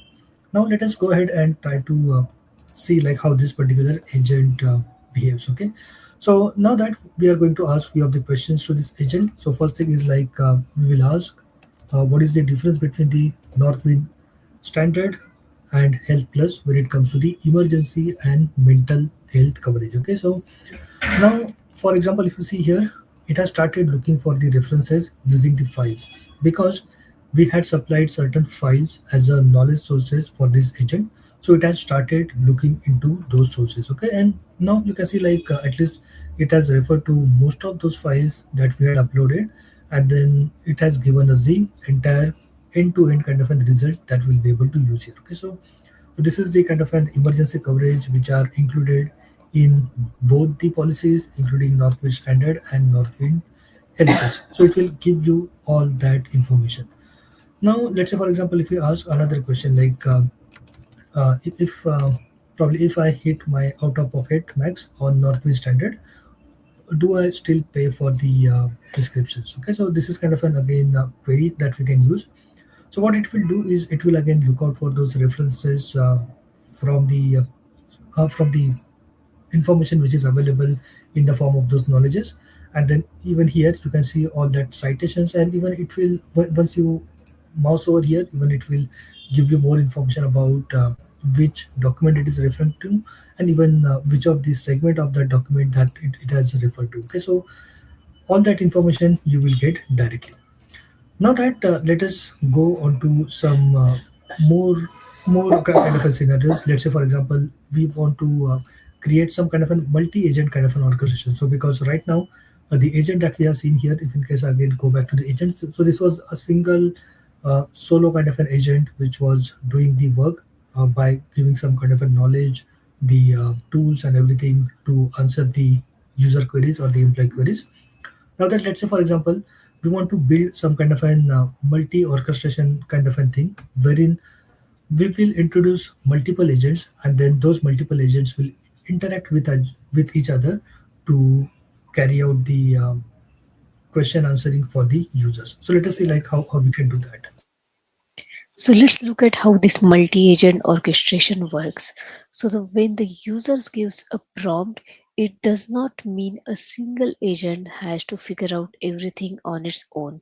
Instead, the task is passed to agent 1, which acts like a coordinator, and the agent 1 looks at the request and breaks it down and decides which other agent should help. So behind the scenes, the agents start talking to each other. The agent 1 might ask the agent 2 to gather the information, and the agent 3 to analyze or calculate something, and the agent 4 to to format or structure the output. So each agent specializes in something different, just like experts on a team. So they share the results back and forth until the task is complete. So once all the pieces come together, so agent 1 collects the final output and sends a clean, finished response back to the user. The user does not see all the internal steps, they just get the final high quality answer. So, in a simple terms, this is the AI framework. So, each agent does a part of the job, they collaborate, and together they produce something better than any agent could do alone. So, for the multiple agents, they can work together like a team to solve a problem. So, instead of one agent doing everything, the task is divided and shared across several specialized agents. So, the user starts with a prompt. A person gives an instructions or asks a questions, and this prompts goes first to agent 1. For example, create a marketing plan for our new product, and the next thing happens is the agent ones act like the coordinator. So the agent one reads the prompt and decides what needs to be done, who else should help, and what information should be passed around. And it may answer a part of the questions or send tasks to another agents that specialize in a different areas. So the agent talk to each other behind the scenes. So the orange dotted arrows show how the agents collaborate. So the example scenario, agent 1 sends the research task to the agent 2, and this agent 2 may then ask the agent 3 to run the calculations or build a summary. So the agent 3 might ask the agent 4 to format or structure the final result. The each agent has a specific strength such as research, writing, summarizations, data analysis, formatting, planning. So they work together like a team of experts. When it's come to the information flow between the agent, so the agent exchange the intermediate results, ideas, conclusions, and pieces of work. So this is called orchestration because the system coordinates how all agents work together. So think of it like the agent 1 is a conductor and agent 2, 3 and 4 are musicians playing their parts. So the final response returned to the user once all the agent finish their contribution. So the agent 1 collects the results, organizes them, and sends a clean final answer back to the user. So the user sees only the final response, not the internal conversations between the agent. So, in a simple words, the multi-agent orchestration means the different agents take the different parts of the task, they collaborate, communicate, and build on each other's work. The user gets a polished output created by many intelligent components working together. So it's teamwork of AI. So now let's go ahead and see the demo for it. All right, so to have a look at the demo, again, I will go back to the Microsoft Foundry portal and we will start by creating new agent.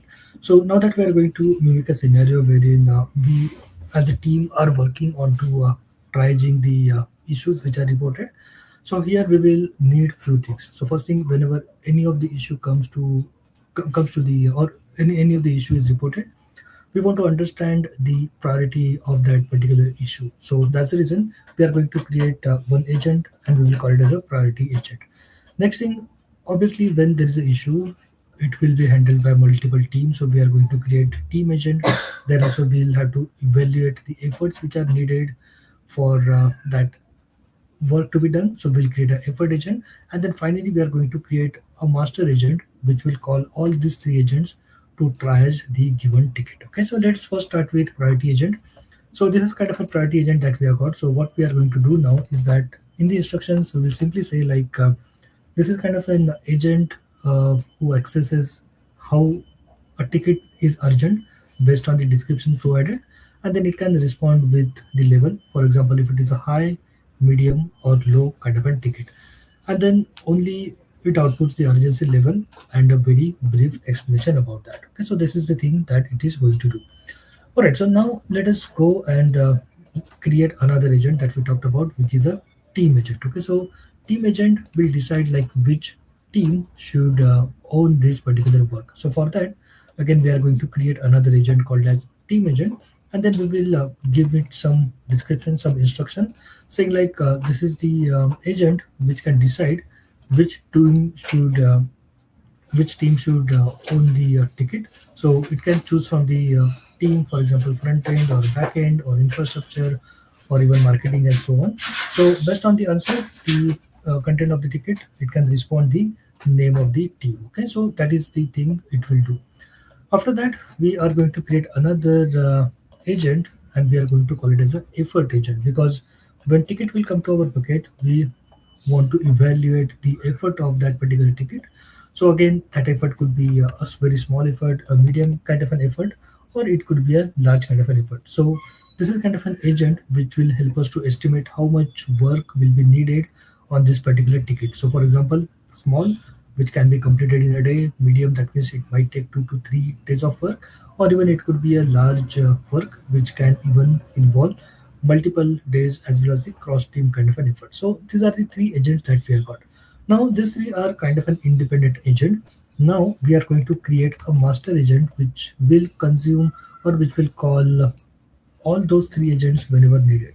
So we are going to create an agent here called as triage agent. So this triage agent will, by its name, triage the given ticket. So it will use all those connected tools to determine ticket's priority and which team it should be assigned to and how much efforts that it will need. So now what we will do is we are not going to add any knowledge here as of now, but we are going to go into the connected agents. Once you go into the connected agents, from here you can see all the agents that we have selected. So now here we can give the unique name for this agent, and then we should specify the details about when this particular agent should be activated. Okay, so we will say here like to assess like how urgent a ticket based on the description. So whenever this kind of a condition arises, it should go ahead and use the effort agent. Okay, so this is one agent that we have added as the connected agent. Now we will go ahead and add another agent, which is our priority agent. So we will add that priority agent as well. So again, as we know, like sorry, priority agent is the one that that will assign the priority. So it will assess like how a ticket is urgent based on the description. Let me go back to the previous effort agent. So effort agent, we should change the effort. So effort agent is the one which will estimate how much effort will be needed per ticket. So it will be estimate how much work each ticket will require. We'll update that.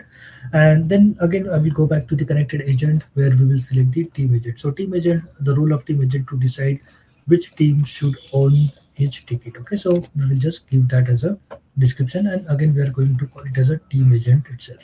So now that we have a scenario wherein we have got agents created for effort calculation, team identification, and priority setting. And at the top, we have got this triage agent, which will help us to triage the given ticket. Okay, so now that let us go onto this agent. So we will just select this agent and we will try that into the playground. So now that what is needed here is like we need to give it a problem statement. So I will say like the login page keeps showing the 500 errors for all users. So this is the problem statement which comes to us. So now this triage agent that we have got, it can see like it has got some connected agents. So it is trying to connect to all those agents to see like what information that it can get from there, because this triage agent is responsible for triaging that given ticket and then use those connected tools or agents to determine the ticket's priority, which team that it should be assigned to, and how much efforts that it will need. So now you can see like it has connected to all these three agents, and then it has given us the priority, the team assignment, and effort. So these are the output that we see, and then we are going to get the final output from here. So this is kind of a ticket assessment that it has given. But now let us see like what kind of tools that it has used. So in the tools, at least we can see here, it has connected to those three connected agents. But now when we will go into this run info, this is the entire information that we are going to get, like which tool it has a call, which agent it has connected to. So now from here you can see like that triage agent has connected to the priority agent first by passing on the same query that we had passed to the triage agent. So the priority agent responding to this query, and then it will give us the output that okay, since it is impacting all the users, the priority is high. Now what it has done next is it has connected to the team agent with the same query that we had given to the triage agent, and then the team has identified that this issue is likely involves some kind of a server side code, so it should be assigned to the backend team. And then lastly, it connected to the effort agent with the same query that we had given to the triage agent. And then it has evaluated that this effort should be medium, and this is kind of a justification which is given. So that means we can have one agent, but that one agent can connect to the multiple agents and then give the information. Okay. All right. So now let us come to the closure part. So let us move ahead and then let us look into the Microsoft Entra ID as well. So this is again one of the new preview functionality, but it is very much solid functionality which will help you to monitor your agents.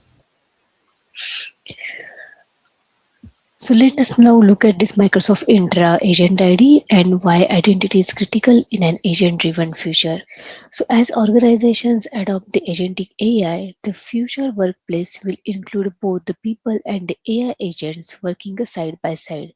So when agents can access the data, call tools, and take the actions, they need to be treated as a first-class identities, just like users and applications.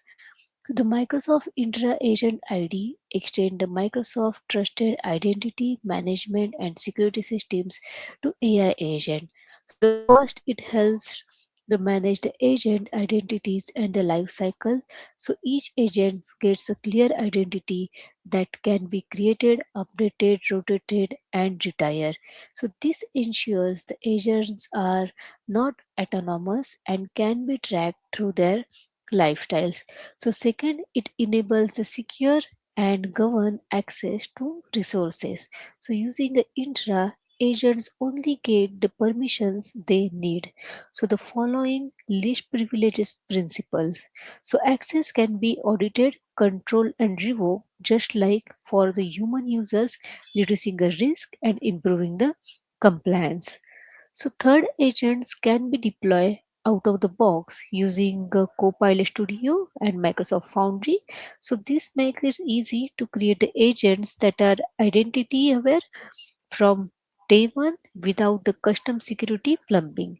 So, in simple terms, Microsoft Intra Agent ID ensures that as agents become a part of the workforce, they are identified, governed, and secure, bringing the trust, accountability, and the control to agentic AI at enterprise scale.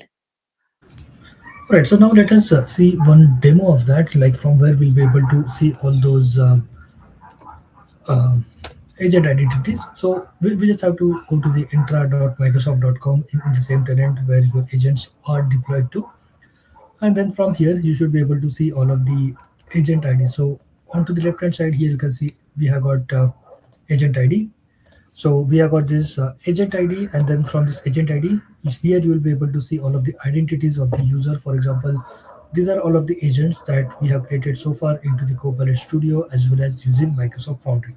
So what we can do with these agents is like we can just simply go onto those agents, and from there, as like we used to manage the owners, the roles, membership, even the single sign-on, conditional access, permissions on our users and resources. Same thing we can do on agent as well. So from here, you can see like we do have owners. We can assign the owners to this agent. We can also set the conditional access, like maybe policies onto this agent, like who can access, from where it can be accessed, whether it requires MFA, all those kind of a thing. We will be able to do it from here. Okay, so this is one place from where we'll be able to do everything. Okay, so but one thing quickly just wanted to highlight here is like this particular functionality as of today is only available with the agents which are created using Microsoft Foundry and Copilot Studio. but soon we should be able to see all of the other agents, for example, Security Copilot, Microsoft 365 Copilot, or even the third-party agents that we build as of today. Okay, so right now only these two parts are covered there, but soon we should have even other parts also covered in the future. All right, so that was Entra ID, which is the first step in managing your agent identities in your organization to give you the full visibility and control over your what the agents can do inside of your ecosystem. All right. So with that, we are ending the session. Once again, thank you everyone for joining us today. Hope you found it useful. These are again our social media handlers to get in touch with us for further discussion. But thank you very much for giving us this opportunity, and hope to see you soon. Thank you. Yeah, amazing and comprehensive session regarding to Azure AI. So thank you a lot. It was and amazing teamwork from both of you. Really cool. So yeah, thank you. So I have a little question, but I think you could not show it, but you can say it on the line. So how do you handle human in the loop scenarios with his agents? So Oh, could you? correct. So, yeah, but at least in the Copilot Studio, as of now, we can handle that scenario. But again, probably it is a very big topic. So, if in case if you need any kind of an approvals to be done, in that case, we can do that handoff to the human. We can make the human into the loop, make the approval, and again pass that back to the agent. Because right now we are looking towards all these autonomous agents and everything, but obviously when it comes to the decision making, we want human, they should have a control. So in that case we can pass on the control or hand off the control to the human, get their approvals, and again the agent can resume back from there. So that functionality as of today is available with Copilot Studio. Yeah, thank you.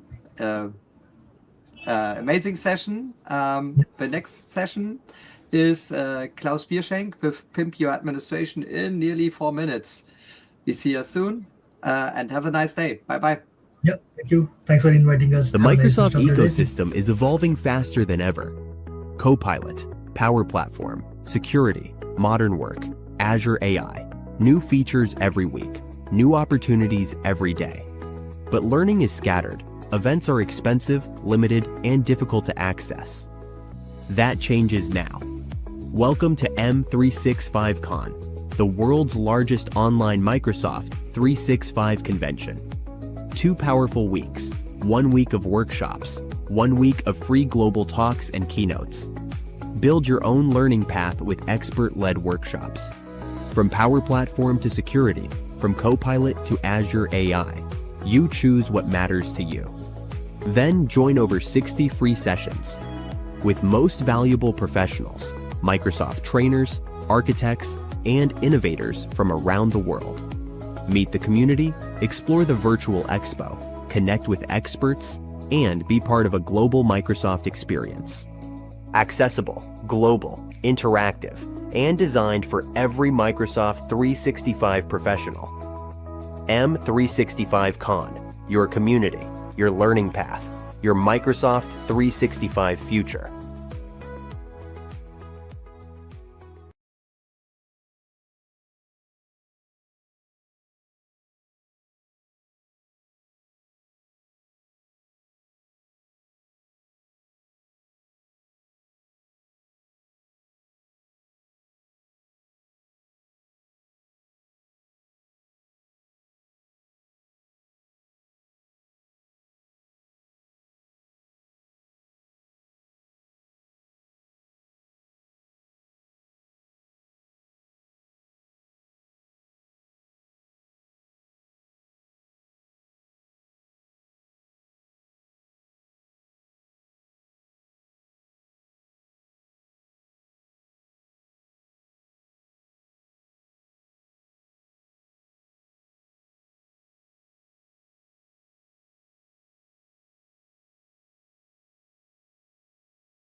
Hello and a warm welcome to the M365 Con here on the Azure and Entra stage.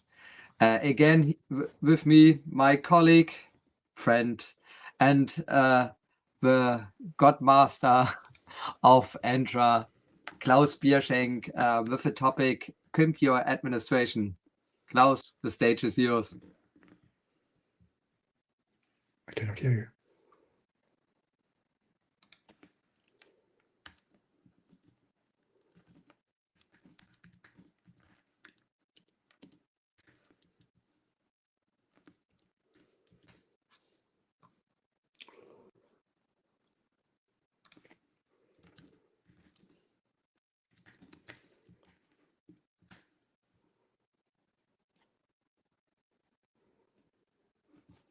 Hello, everybody. Can you hear me? Perfect. So yes, sorry, Marcel, I didn't get your audio here, but when you can hear me and when you can see my screen, so then I think we are ready to go and to start into that session. Can you give me a thumb up? Perfect. Cool.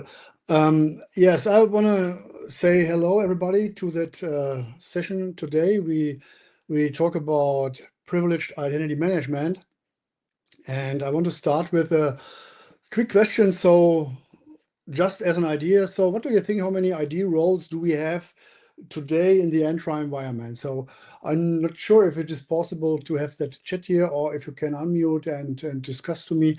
It's also not necessary to give me an answer on that. So I just want to give you an idea on what we are talking here. So, so the point is that we have today in Entra ID 134 administrative roles, which can be assigned to users and to admins. And on top of this, we have in the Azure infrastructure also a huge number of roles, and these are more than 800. And you can imagine that this is a very big challenge for administrators to keep track on what are users doing here and what are they allowed to do in all these things. And yes, with this, that wonderful technology like privileged identity management comes into stage here, and it allows us to use just-in-time access, just enough access, and this is what we talk in the next 40 minutes. So before we start, just a quick introduction of myself. So Klaus Bierschenk, I'm from Germany and live in the south of Germany. Yes, and we have a tiny zoo here with cats and zoos and all these things. And I'm in the identity stack since many years. You can find me in the community. You do not hesitate to get in touch with me. We can discuss topics from that session or any other things that you want to discuss. Feel free to get in touch with me. Okay, so what is the agenda for today? So my idea is not just to tell you what is PIM and what can you do with PIM. So in my opinion, I think it makes more sense to have a practical demo environment to see you, okay, what are the challenges, what are the requirements there, and how can we manage this with PIM. And perfect for that is a school environment, because we have the entire structure in a school, then we have it in PIM, or we can use it in PIM. Then, of course, PIM is a powerful, very useful technology, but you can combine it in Entra ID with other technologies like protected actions, conditional access, and I will dig into this also in that session. And another very important element in PIM are PIM for groups. And what I see in my daily business on customer projects is that PIM for groups are very often misunderstood. And you can use it in a various way, and I will let you know how we can use it in the best way. And then, of course, we have many more things what we can talk about PIM. We have Security Copilot here. I have demos on this, and I will let you know at the end of the session what you can do on top of the topics that I have mentioned in my call here. Okay, so let me directly explain that similar environment, that school environment that we have here. So in that environment, we have school-wide settings. That school, you can see it like a tenant, like an Entra tenant. You have school admins, you have a tenant admin. You have rules and roles in that school, and you have it in, of course, in an Entra tenant. And in my example here, the requirements are that we do not have any permanent access and all the other things, what I can show you in that demo later. The next step here are the classes. We have many classes in our school. We have class teacher, we have students, and this is a big challenge for management, and I can show you how we can use this with PIM functionality. So this is not, you cannot reduce it on a school setup. You can use it in every company, but in my opinion, the school setup is perfect for that. So, and then we have, of course, sensitive, I will name it sensitive student support. So this is psychological support for the students and all these things. And this, in my opinion, needs additional protection on that involved groups and all these things. And all these topics are part of my scenario that I want to build here. So let us start with that school-wide setup. So in PIM, you have any role in Entra ID, and you have a setup on, for example, a global admin or a security admin. And that setup lets you define what is required on activating eligible membership to that role. But you have just that one role. And when you have multiple requirements from different departments who all need access to these roles, and you have a difference here, you need different requirements, and you cannot do this. And this is why PIM for Groups comes into the game here, and you can use it for multiple global access setups. In our setup, we also do not touch any built-in role. We let them how they are provided by Microsoft. It's not necessary when we use groups and when we have groups. Yes, we have break class accounts, so they are not part of my demo here or what I want to explain, but they are important, and they have no eligible assignment in your PIM setup. They are active. They do not have any policies or things like that, and they are directly part of the global admin role assignments. The only exception, by the way. Then in our scenario, we don't want to have that the end user have access to the Entra Admin Center. This is a recommendation from Microsoft, from my side also, and you should also consider this, that you stop getting end user access to the Entra Admin Center.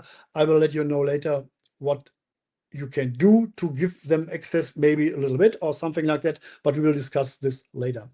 And then the last thing that I want to show you here is that global admin activation is blocked on mobile devices. This is when conditional access comes into the game here. So we can combine both technologies together. Pretty cool, in my opinion. And this is what makes tools like PIM so really, really powerful. Okay, so let me directly jump into the first demo here. Let me see if my stuff's here. So, okay, perfect. So this is my Entra tenant here, and I want to start with you in the PIM dashboard. We can directly go over here and see the environment. So I will not let you know what is this and that. So this is self-explanation here in that case. So what I want to show you here are the Entra roles, and this is what I have mentioned before, because we have settings of all these roles. We have, for example, that security admin here, and that security admin, in that case, I can define what is required when I put an admin eligible to that role. What must that admin make to get this activated? I can say, okay, nothing is required, or MFA or anything else. So we have approval here at all these things. And this is what I have mentioned before. We have that security admin role just one time in the tenant. There's just one role, and we have just one setting here. We cannot say, okay, I have department A, they need an approval, or department B, they do not need an approval. All this is not possible. When you use this, you must go for groups. So this is the cool stuff here when we talk about privileged identity management, because we have that group setting also here in the dashboard, and groups are normally, or yes, normal user groups in Entra ID, but you must discover them. You must create them on a special way. When you create that group, you must say, okay, this is a protected group and I want to add them to PIM. And when you have these groups integrated into your PIM setup here via discover groups, you can assign roles to them. This was the wrong group. So let me go for the config engineer, for example. So this group now has the same functionality than a role have, but this group has assignments from users, and these users are eligible to that group. And when they get membership to that group, then we have the power to say, okay, this group, for example, has a permanent assignment to, for example, global admin. And this is how it works. When I go to that environment here, I have that global admin, and I can see that, for example, it is global reader, user reader, and all these groups are assigned here to that role. This is very powerful, and this is what makes group membership in privileged identity management so powerful. Yes. When we discuss that activation, you have seen that you can say, okay, nothing is required on activation, or MFA is required, or unprotected action is required. And this can make sense in specific scenarios. And I have another demo here that I want to show you. When we activate a PIM role, which has a trigger on conditional access. So we start here with the conditional access dashboard. And what we need for this is an authentication context. In that authentication context, we define a label or a tag or something like that, that is just a string, nothing else. In my example here, it is hipconf PIM protection. It can any other label be. And the important thing here is that we use this authentication context as part of our conditional access policy. And when we open that conditional access policy here, we have that target resources assignment. And as part of that resource assignment with the target, we can specify an authentication context. And this conditional access policy is listening on that signal, that context. And now, when we are in privileged identity management, this is what I showed you before, we can also specify this authentication context. In that case, we use that group, and for that config engineer group, we have that settings for this group, and here we say, okay, when a user want to get member access here, I want to fire that hipconf protection authentication context, which is the combination of my conditional access policy. And this is really powerful.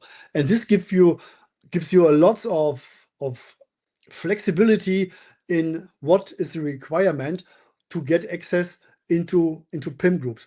Second, please.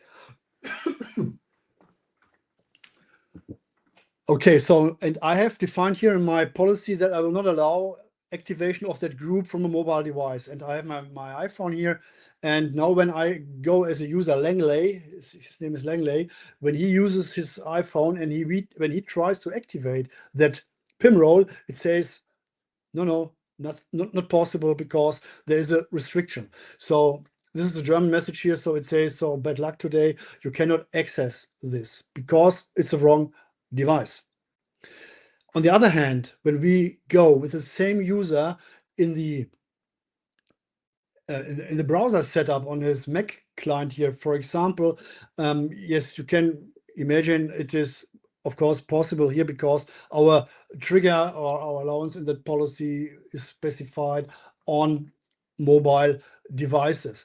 And yes, this is just an example on what you can do. I use that iPhone or smartphone example here. You can use any combination in that conditional access policy. You can specify, for example, trusted locations when you just want to only have access to your environment from your campus environment and not from outside, from the Starbucks or anywhere. Then you can specify it in a conditional access policy. And this is a cool setup, I think. And this is one combination what makes privileged identity very, very powerful.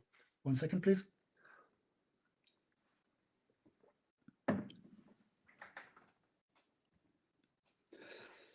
Okay, yes, this is the school-wide tenant setting. We come later back to that Entra admin center access and all these things. But the next step that I want to show you here now is the class level access. And the class level access in a school has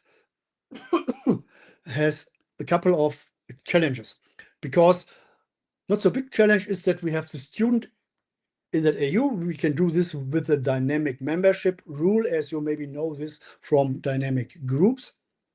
And on the other hand, we have administrators which are responsible with their role in that administrative unit.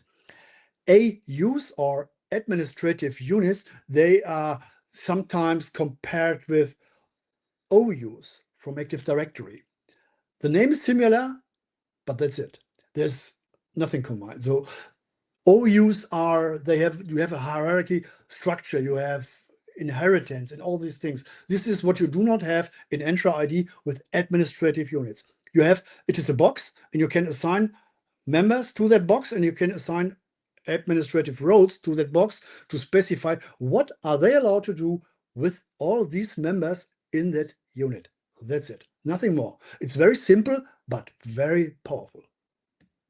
But we have a challenge in that school context here. So that challenge is, it is the school end year turnover. So when school year ends, the class teachers are moved, they go to another class, and when they are admin to a specific AU, a lot of things must be redesigned. That existing role memberships must be removed and new assignments must be created. And this is very, very, yes, it's error prone, it's annoying, you don't want to have this. And what you want to do in that case is you want to have it automatically.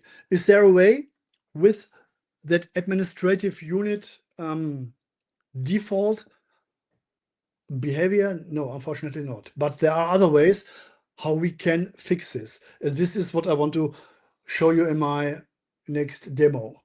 So we are here in my Entra tenant again back, and we see administrative units are here at the role and admin section, administrative units. I have a few of them here. And in my example, I have two classes. It's the class 7B and 8A. And that setup has these members here. We have the dynamic membership rule.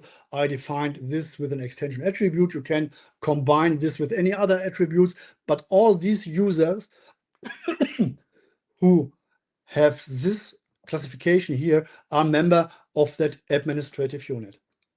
When I open this, I have that roles and administrators task here.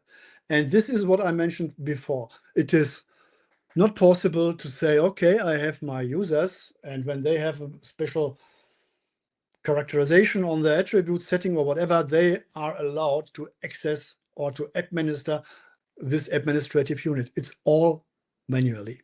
We have to assign all the teachers, all the responsibles for that administrative units manually to that administrative unit. And this is what I mentioned before. That's not fun. That's not what you want to have. But there are a couple of ways how you can make it a little bit more automatically.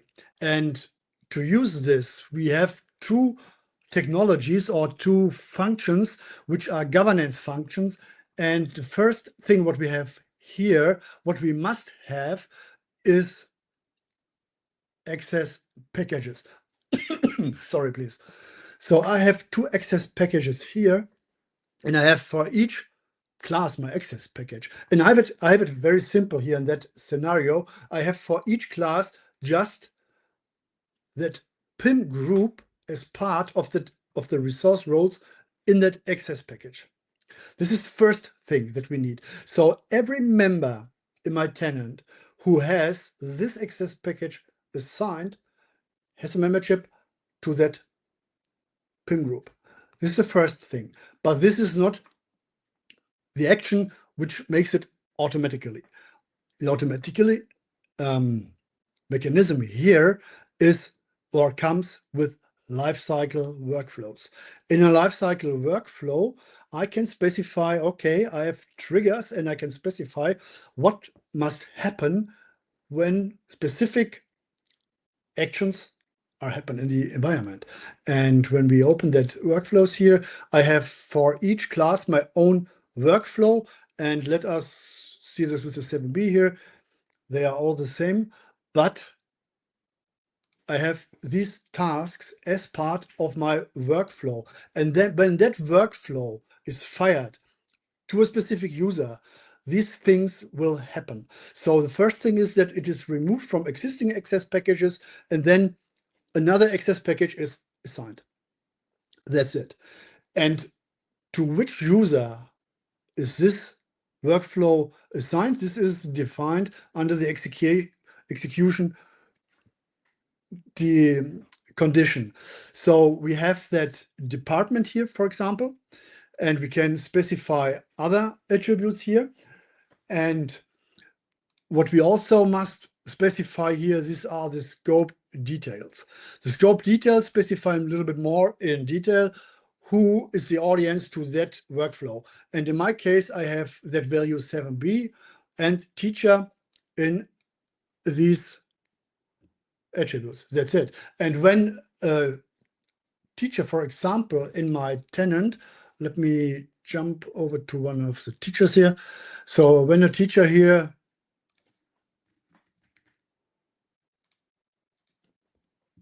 when you change, for example, that property here, the first thing is the employee type, it is a teacher, and you can use that department. So this is very powerful. You can use also extended attributes or any attribute that what keeps in your mind, so what you can imagine. So this helps you to build any company regularity or process environment or whatever you want to have here. Okay, so this is just one thing. I have a disadvantage on that. The disadvantage is that you must have a governance license.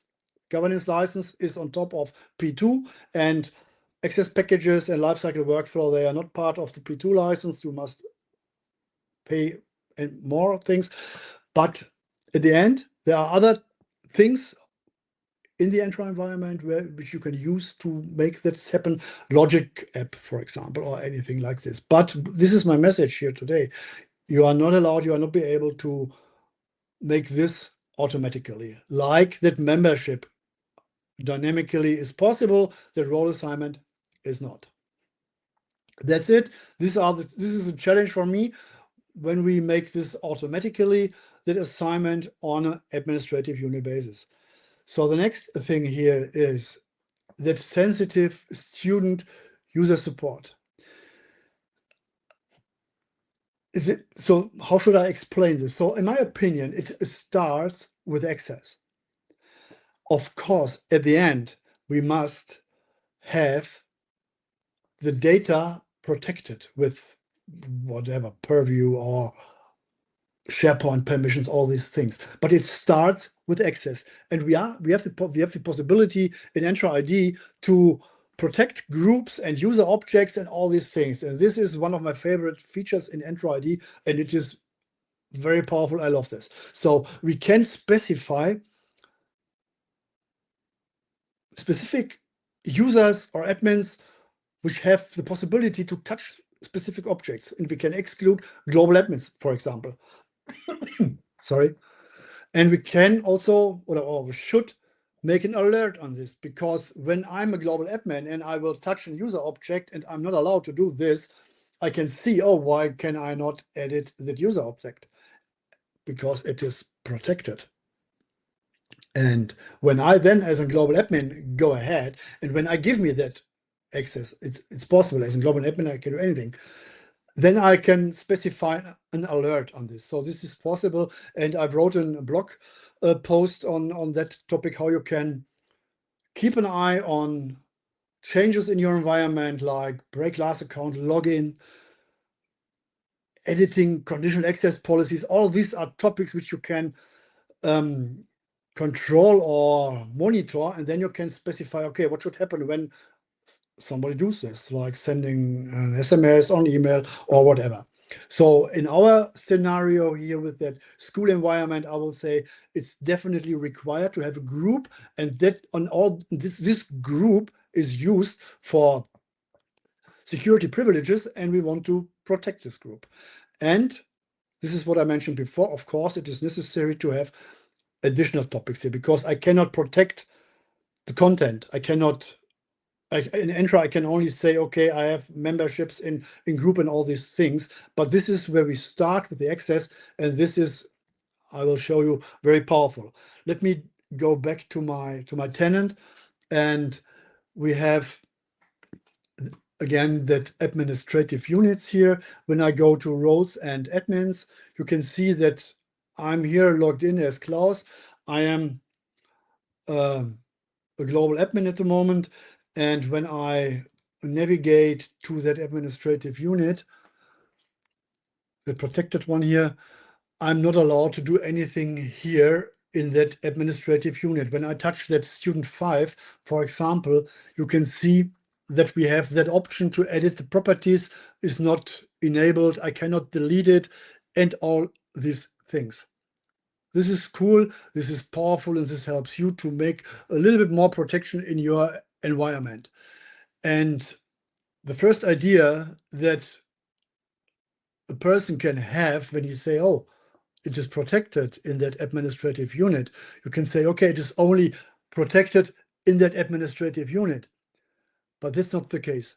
The case is that this object is protected. It is in that AU protected objects, but in the entire tenant, it is protected. So I'm a global admin. I will leave all these blades here. And one more thing. Okay, that's it. And now we are here in the users Entra wide settings. And when I navigate to that student, it is protected. I cannot touch this object. This is a cool feature, in my opinion, and it is very helpful how to protect objects in Entra ID.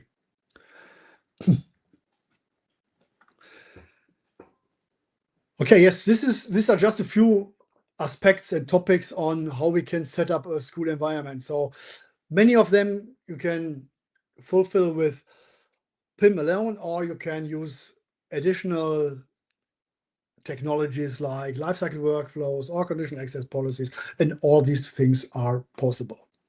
Another very important object type in Entra or in PIM are PIM for groups. When you have a group in PIM, this is what I have mentioned at the beginning of my session, you can have that PIM group in the privileged identity management. And it is an object there. And with that object, you can use it in a way like you have that administrator with an active assignment to that group. Then it is always in that group. And then that group has an eligible assignment to a role. This is one option. The other option looks like similar, but is completely different. And this is a little bit more powerful at the end. It is that the user is eligible to that group. He or she can go to PIM dashboard and say, okay, I want to activate that group. And then with that activation, it is automatically assigned to all these active assignments which that group have. For example, when you have a help desk team and this help desk members must have access to the license admin, to the user admin, to the whatever admin, you can assign these admin roles to one group, and with one eligible activation, that member has all these roles. And remember, we have a specific setting for that group. We can say, okay, what is required on activation, protected action or not, MFA or not, approval or not, how long is the activated time in that group, and all these things can be defined as part of that PIM group.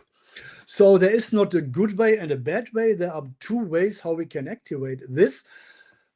It depends on your requirement, on the requirement of the admin, what he wants to have. To go a little bit more in detail here, I wrote a blog article on that because you can use it in a various way, and Microsoft on top has a pretty cool article, what I find, and it is also mentioned here, which you can read to have more details. I have an example here on how we can use that scenario that I have explained on the left side. So that user is assigned to that group, and that group has an eligible assignment to that role. And it looks like, it looks like this, that we have, when we start here in the privileged identity management, we have our groups here, and we have that test group.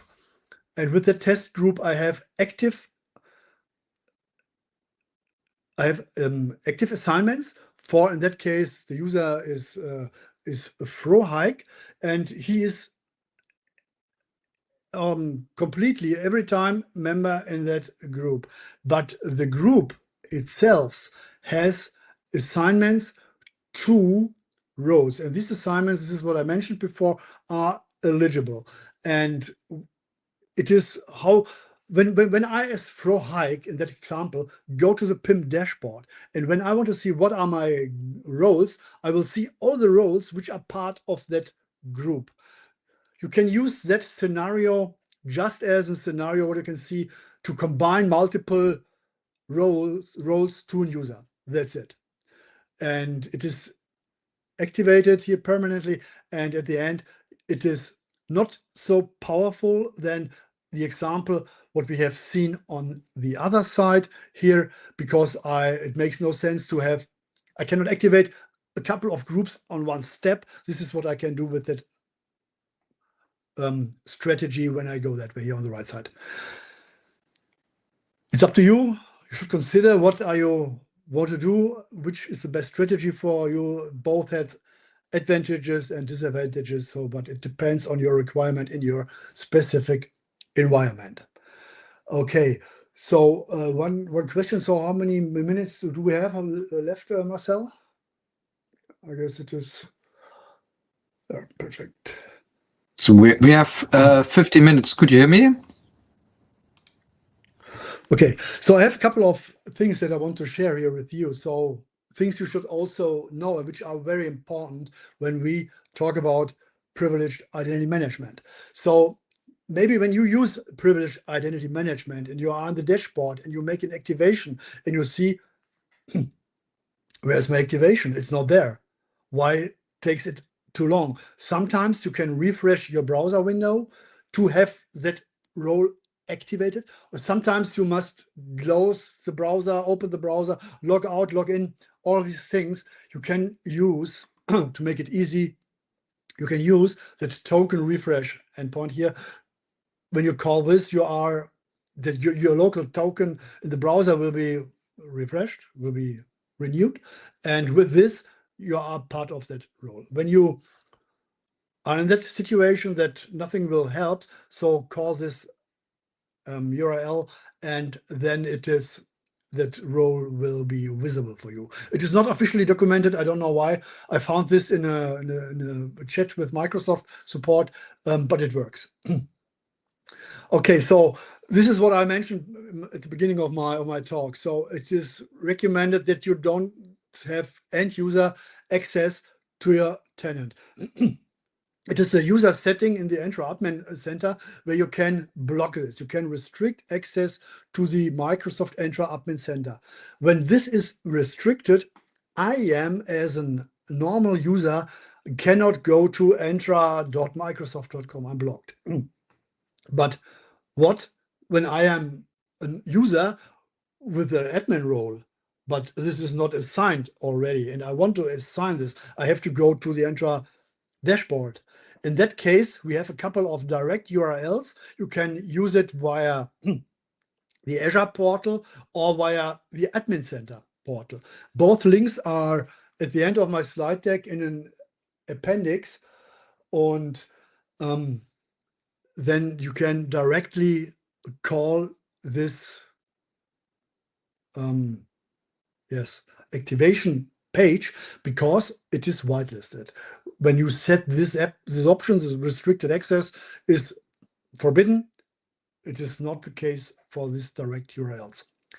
There's another thing what I find what is very important. Both URLs, they will not work with the admin portal target in a conditional access policy. In a conditional access policy, you can say as a target, my admin portal. And when you specify a block policy for a bunch of users, they cannot use these URLs. They are also forbidden. It is blocked in any way, and this works not when you use this conditional access policy target. It's just important to know. And a very fast way to get access to PIM is aka.ms/PIM. This is also whitelisted. I find this is very cool and very helpful. But there are more things that you should know which are maybe important. So in my personal opinion, I miss PIM in my access. Maybe you know myaccess.microsoft.com. When you are an AU admin, when you are a responsible manager for access packages, all these things are managed in myaccess.microsoft.com. But why is this not included in PIM? It's not possible at the moment. Maybe some things will change in the future here. I don't know. But this was very helpful when I, as an admin, go to my access and when I have all that PIM stuff there to activate my roles to make more things. By the way, myaccess.microsoft.com is not an admin portal target. This is what I mentioned on the slide before. When you have a block policy on admin portals, this block policy works not with myaccess because myaccess is not an admin portal. Yes, so this is not my favorite topic. So because I'm not a licensing specialist in Microsoft, but when we talk about licensing in PIM, it's very easy. Every user who's benefiting something in PIM must be licensed. This is, of course, every user who has an assignment in PIM, but these are also all the members which are member in my privileged access group. These are all the member in privileged groups and all these things. And for them, you must have a PIM or a P2 license, which is part of PIM. Another thing what can be confusing here is when you clean up PIM groups. So let me jump back to my tenant here, and I will show you what I mean. When we are here in PIM, and when we have the groups here, so these are the groups in PIM, but I have all these groups also in my group section in Entra ID. And I can delete this group here, but when I then go back to my privileged role group, it appears here. And this is by design. This is by design, and you cannot remove it immediately there, because what's going on under the hood on here when you make that privileged group available? It is it is a reference new object which is created in the PIM environment, and there are cleanup processes under the hood in the Microsoft backend which cleans up these PIM groups. It happens every 24 hours. This means when you delete a group in Entra and it is a privileged group in PIM, it is deleted there after 24 hours. It is important, but there is no risk with this because that group is not part of access tokens. It cannot be used anymore because that original group in Entra is deleted. But it is important to know, why is this not immediately deleted? Okay, so auditing is also a very important topic here. Auditing means, in that case, who got access to a role or what's happened in my environment, who makes membership changes and all these things. And we have two areas where that is audited. It is the first thing I can show you here in the PIM dashboard. Again, we have, one second. Oops.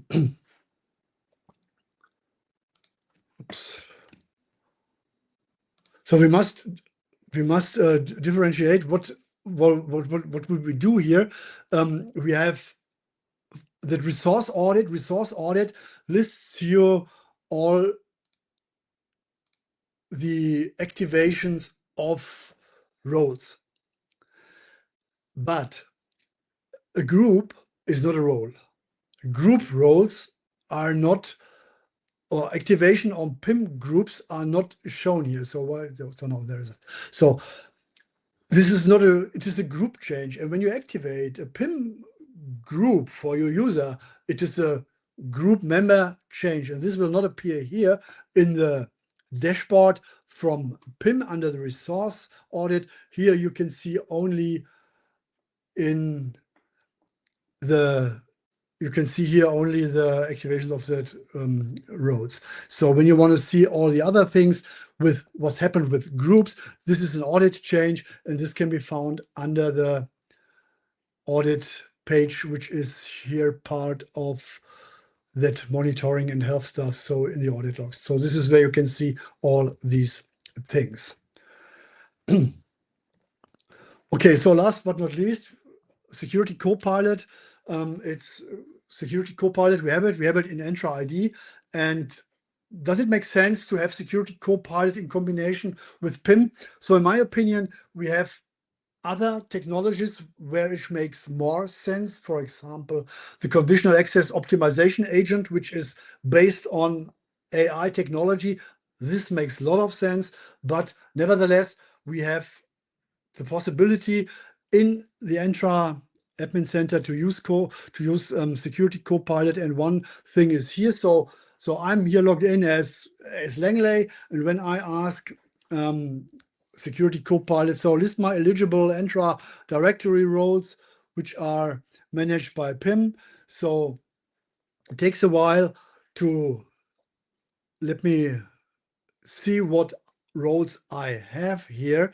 And this can be helpful because you can activate it directly from the Security Copilot. So the answer here is that I'm global admin, I'm security admin, and conditional access admin. And when I now say, okay, I want you to change conditional access policies. So can you give me the least privileged role which is assigned to me via PIM? Then you can do it directly here, and you can activate that role directly. This can make more sense. So I am, as an admin, I will not go over Security Copilot to activate my role, but there are other situations, from my opinion, where it can make a lot of sense. So I can say, okay, what are all my roles that I am active in at the moment, and all these things. So nice to have, much space for improvement. What not works is the combination with groups. I have tested it. It's not possible, but we are at the beginning of Security Copilot in combination with PIM, and not everything is possible at the moment. But these things that I shared here, they are very, very cool. Okay, so wrap up, takeaway, my last slide. So what should you take away? So important, in my opinion, you should consider just-in-time and just-enough access with two options. One-to-one means one group, one role, or on a multiple way, one group with multiple roles. It depends on your requirements. Administrative units, so get in touch with them, play with them. It is not critical for your production environment. You do not need a test lab or something like that. And in combination with PIM groups, it is really, really cool and powerful. And yes, automation is limited, but there are ways to fill this gap. And last but not least, a couple of things you can read on top of that session. And this is my last slide that I have.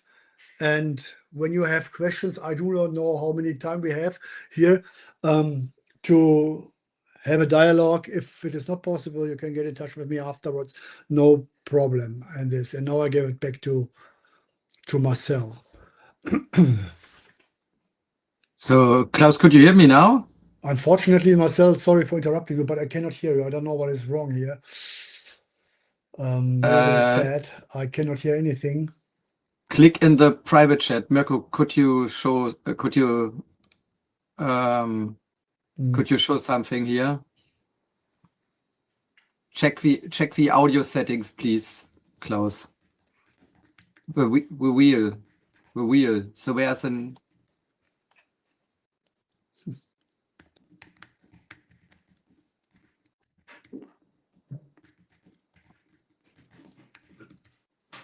Klaus, jetzt. Das war weg. So, could you show us again, Mirko? This was too short.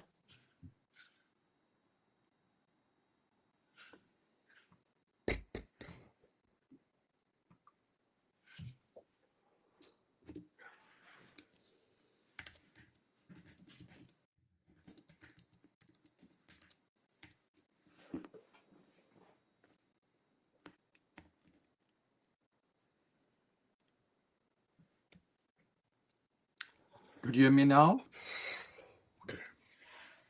Okay. No way?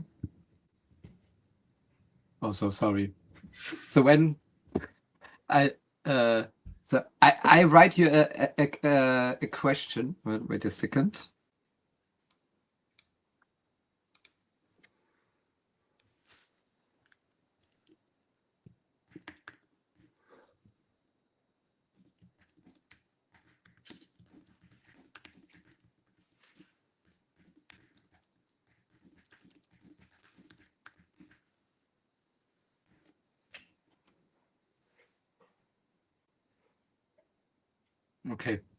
Okay, so sorry.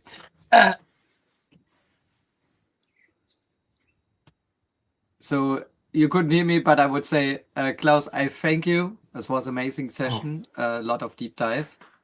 And yeah, our next session today is David Pazdera with the topic Azure Verified Modules and Private Modules, a powerful combo.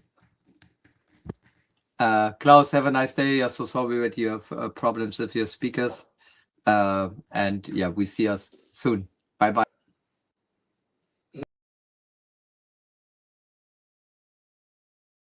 The Microsoft ecosystem is evolving faster than ever. Copilot, Power Platform, security, modern work, Azure AI, new features every week, new opportunities every day. But learning is scattered. Events are expensive, limited, and difficult to access. That changes now.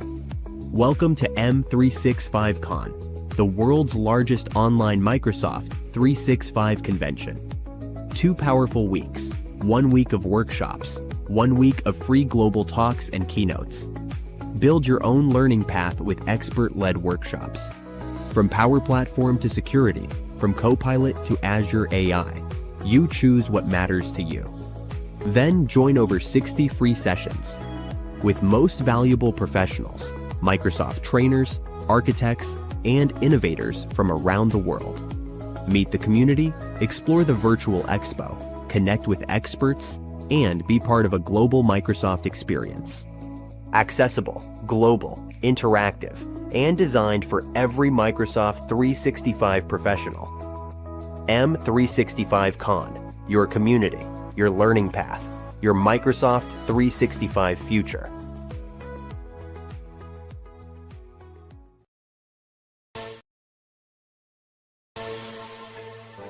Welcome to Power Bros Knowledge, where Power Platform meets pure innovation. Your business runs on chaos, approvals lost, data scattered, time wasted. We know that pain. Now imagine automating everything, faster, smarter, and built for impact. That's where Power Bros come in, architects of digital change. We don't talk trends, we build results. Our Knowledge Hub turns expertise into action, real tutorials, real automation, real impact. Whether it's Power Apps, Automate, Logic Apps, or Entra, we make it work together, smarter. Join the Power Bros movement, 30,000 professionals learning, building, and sharing every day. Ready to transform your workflows? Book us now, and let's build something legendary together.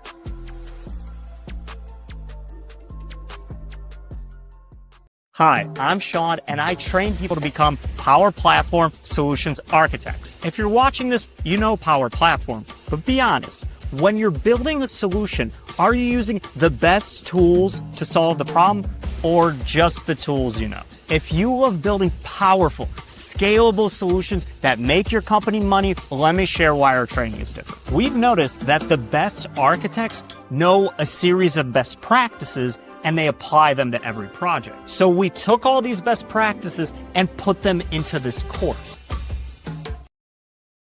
Are you tired of missing out on the latest Microsoft innovations that could entirely revolutionize your business operations and workflow completely now and forever? Imagine having daily insights from industry experts at your fingertips every single day, receiving actionable advice that transforms your professional landscape significantly with each new revelation daily. Our M365.FM podcast brings you engaging, insightful conversations with dynamic leaders shaping the future through innovative technologies and groundbreaking ideas that transform industries. Stay ahead of the curve with expert analysis on the cutting-edge strategies you need to implement immediately, making informed decisions and driving innovation forward successfully, always. From IT pros to C-level executives, our podcast has got you covered with actionable advice daily. Tune in now to discover forward-thinking, revolutionary ideas that are transforming businesses like yours right now with innovative strategies and fresh perspectives. You get the exclusive inside scoop on Microsoft's latest technological developments and strategic moves, straight from the company's top experts and industry thought leaders daily. Our engaging discussions make complex tech topics simple, accessible, and highly actionable. You'll be the first to know about groundbreaking, game-changing technological advancements that significantly impact your role and transform your professional landscape completely every time. Each episode is packed with practical insights to boost your professional growth instantly. Don't just keep up. Stay ahead consistently with the knowledge and insights that set you apart creatively from the competition and others in your field, always effectively. Our M365.FM podcast is your essential key to unlocking the full potential of Microsoft's comprehensive suite of productivity tools and services effectively every day. Join a vibrant community of forward thinkers who are actively shaping the future of innovative tech and sustainable business models now and beyond regularly. You'll gain confidence in your decisions daily, backed by expert opinions and valuable insights, fostering personal growth and trust in your judgment naturally over time, with each careful consideration.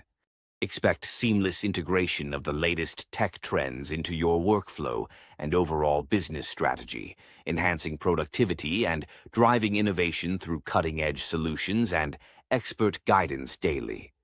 Every episode is a step towards becoming a more effective, informed, and confident leader in your chosen professional field by enhancing your skills and expertise gradually, over time naturally. Make the most of Microsoft's innovations today. Subscribe to M365.fm now and lead the way to a more productive future with innovative tools and collaborative solutions instantly. Listen now and transform your approach to tech and business with M365.fm. Your ultimate growth starts here today with expert insights and innovative solutions immediately.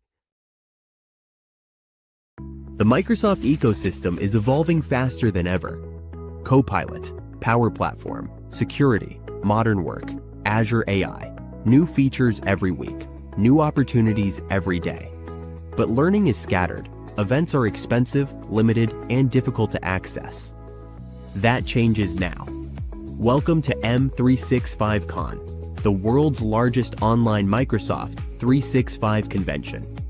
2 powerful weeks, 1 week of workshops, 1 week of free global talks and keynotes. Build your own learning path with expert-led workshops.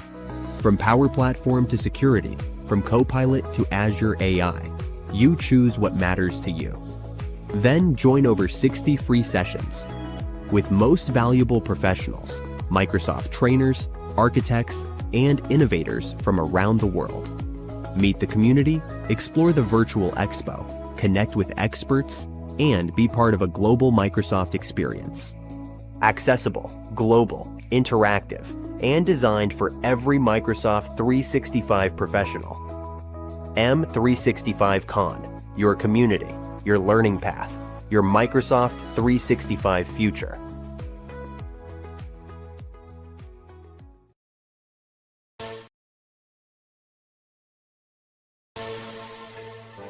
Welcome to Power Bros Knowledge, where Power Platform meets pure innovation.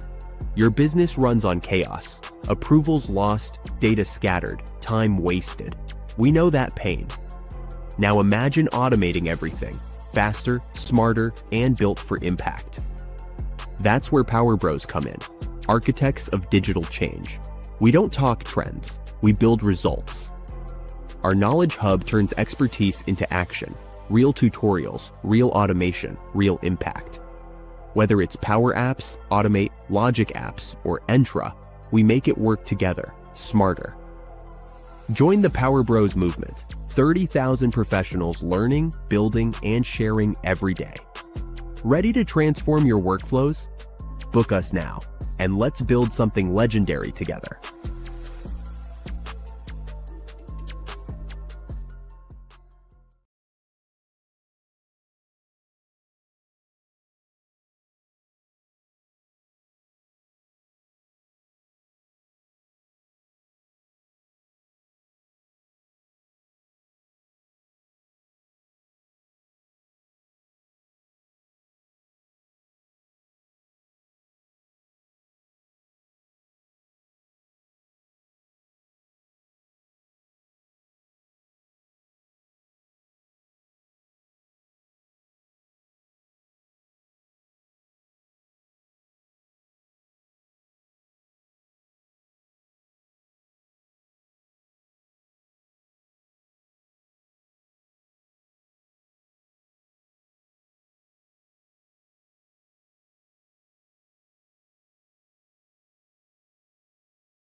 Hello and a warm welcome to the M365 Con.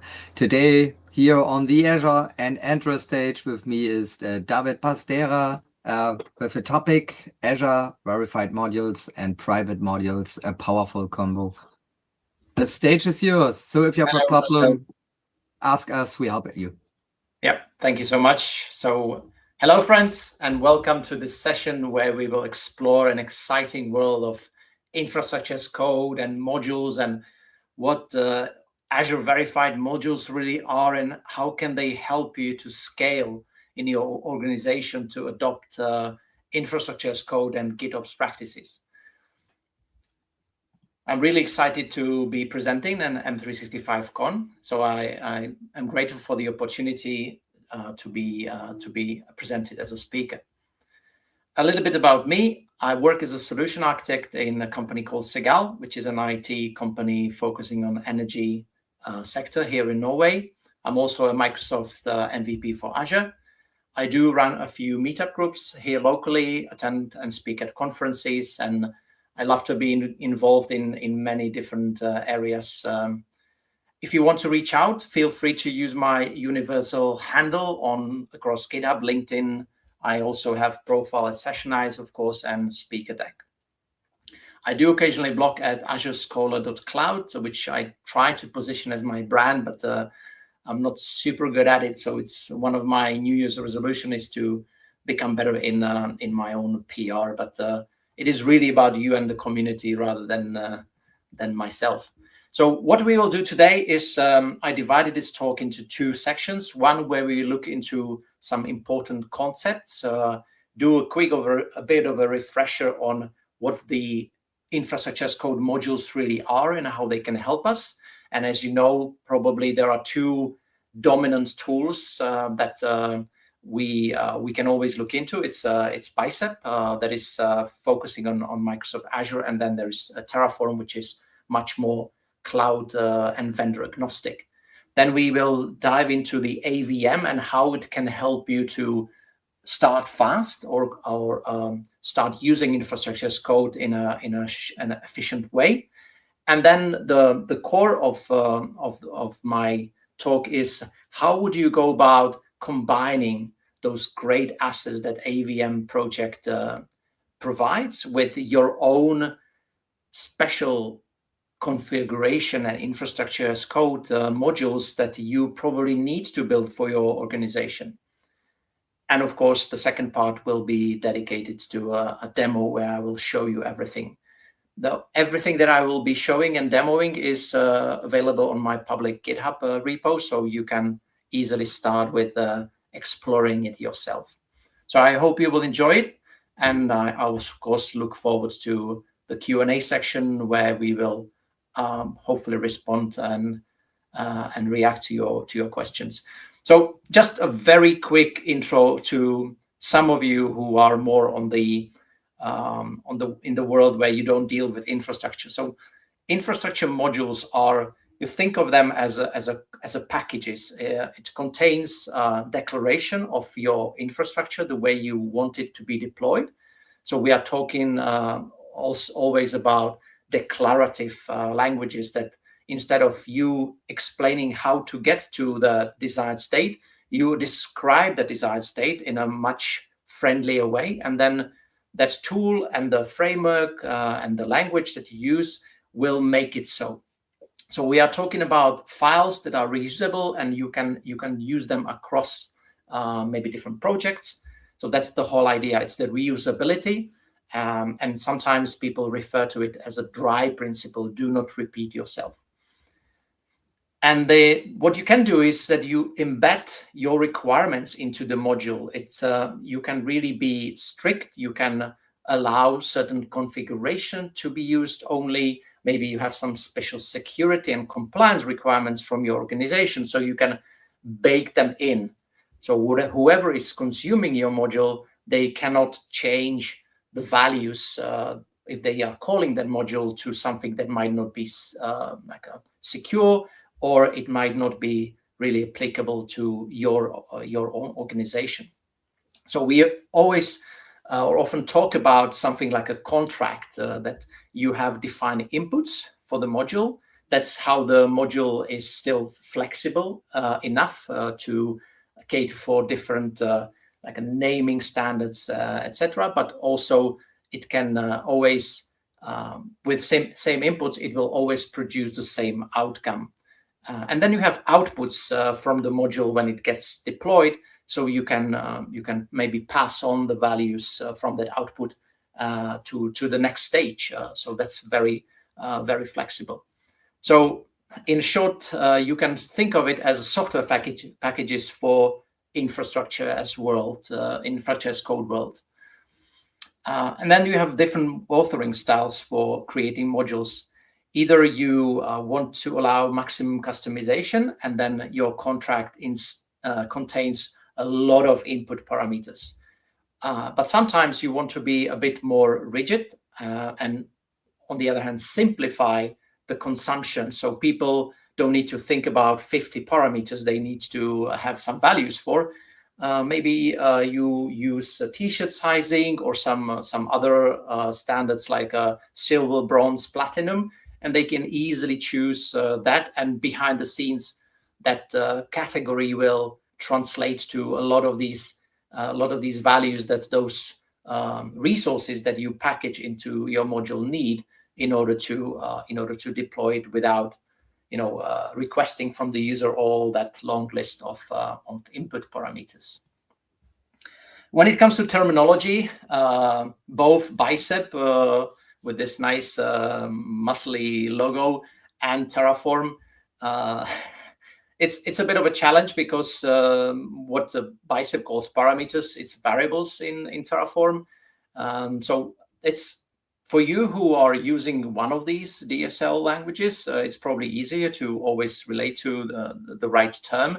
But for someone like me and many of my peers, we've been using both languages for different projects and initiatives. It's sometimes a hassle to always remember that something you declare differently in one as opposed to the other one. So just for your overview, this is how you would use these key terms in both Terraform and Bicep.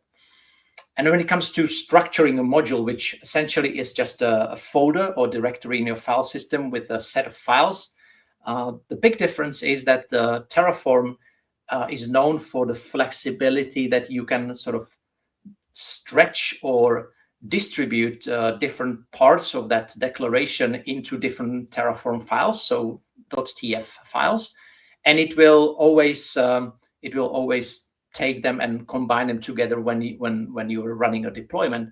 Versus in Bicep, you always need to have one entry point, that kind of main.bicep. It's a agreed naming convention. It could be called differently, but when you are deploying, need to point to that main file where you are listing all the other components that you have. So that's a big difference. There are some good practices that I will come back to later when you are creating those modules and testing and verifying them, so you make sure that they always work. For instance, you want to have a good formatting, which doesn't have a big impact on functionality, but of course readability, so people who are reviewing your code understand what it does and it's easy to navigate. That's still important. Linting or validation is crucial, because you don't want to try and run a deployment of a module that has some syntactical mistakes. And then you also, if we are working with modules that are stored externally, which we'll talk about in a minute, you can use things like Bicep Restore or Terraform init or get to basically pull those modules from an external place to your machine. When it comes to calling the modules, Bicep and Terraform has quite a big difference. As you know, Terraform is much more mature because it has been much longer on the market. So there is a long list of endpoints you can point to when you are calling your module, as long as your tool can reach them. It's absolutely fine to use all of them. But the most commonly used ones is Terraform registry. And on the Bicep side, it is a Bicep registry as well. Both have public and private flavors. There is a special way how you can publish your Bicep modules into Azure directly, into a subscription and resource group. It's called template specs, which has some pros and cons, but we will not talk about this one today. When you are consuming the module, meaning that you want to declare it in your deployment file, you see that the difference is not huge. Both tools use something called symbolic name in case of a host pool or VPC. It's like an internal name of that object that you then can use later on in the code and easily get to properties or outputs of that module deployment.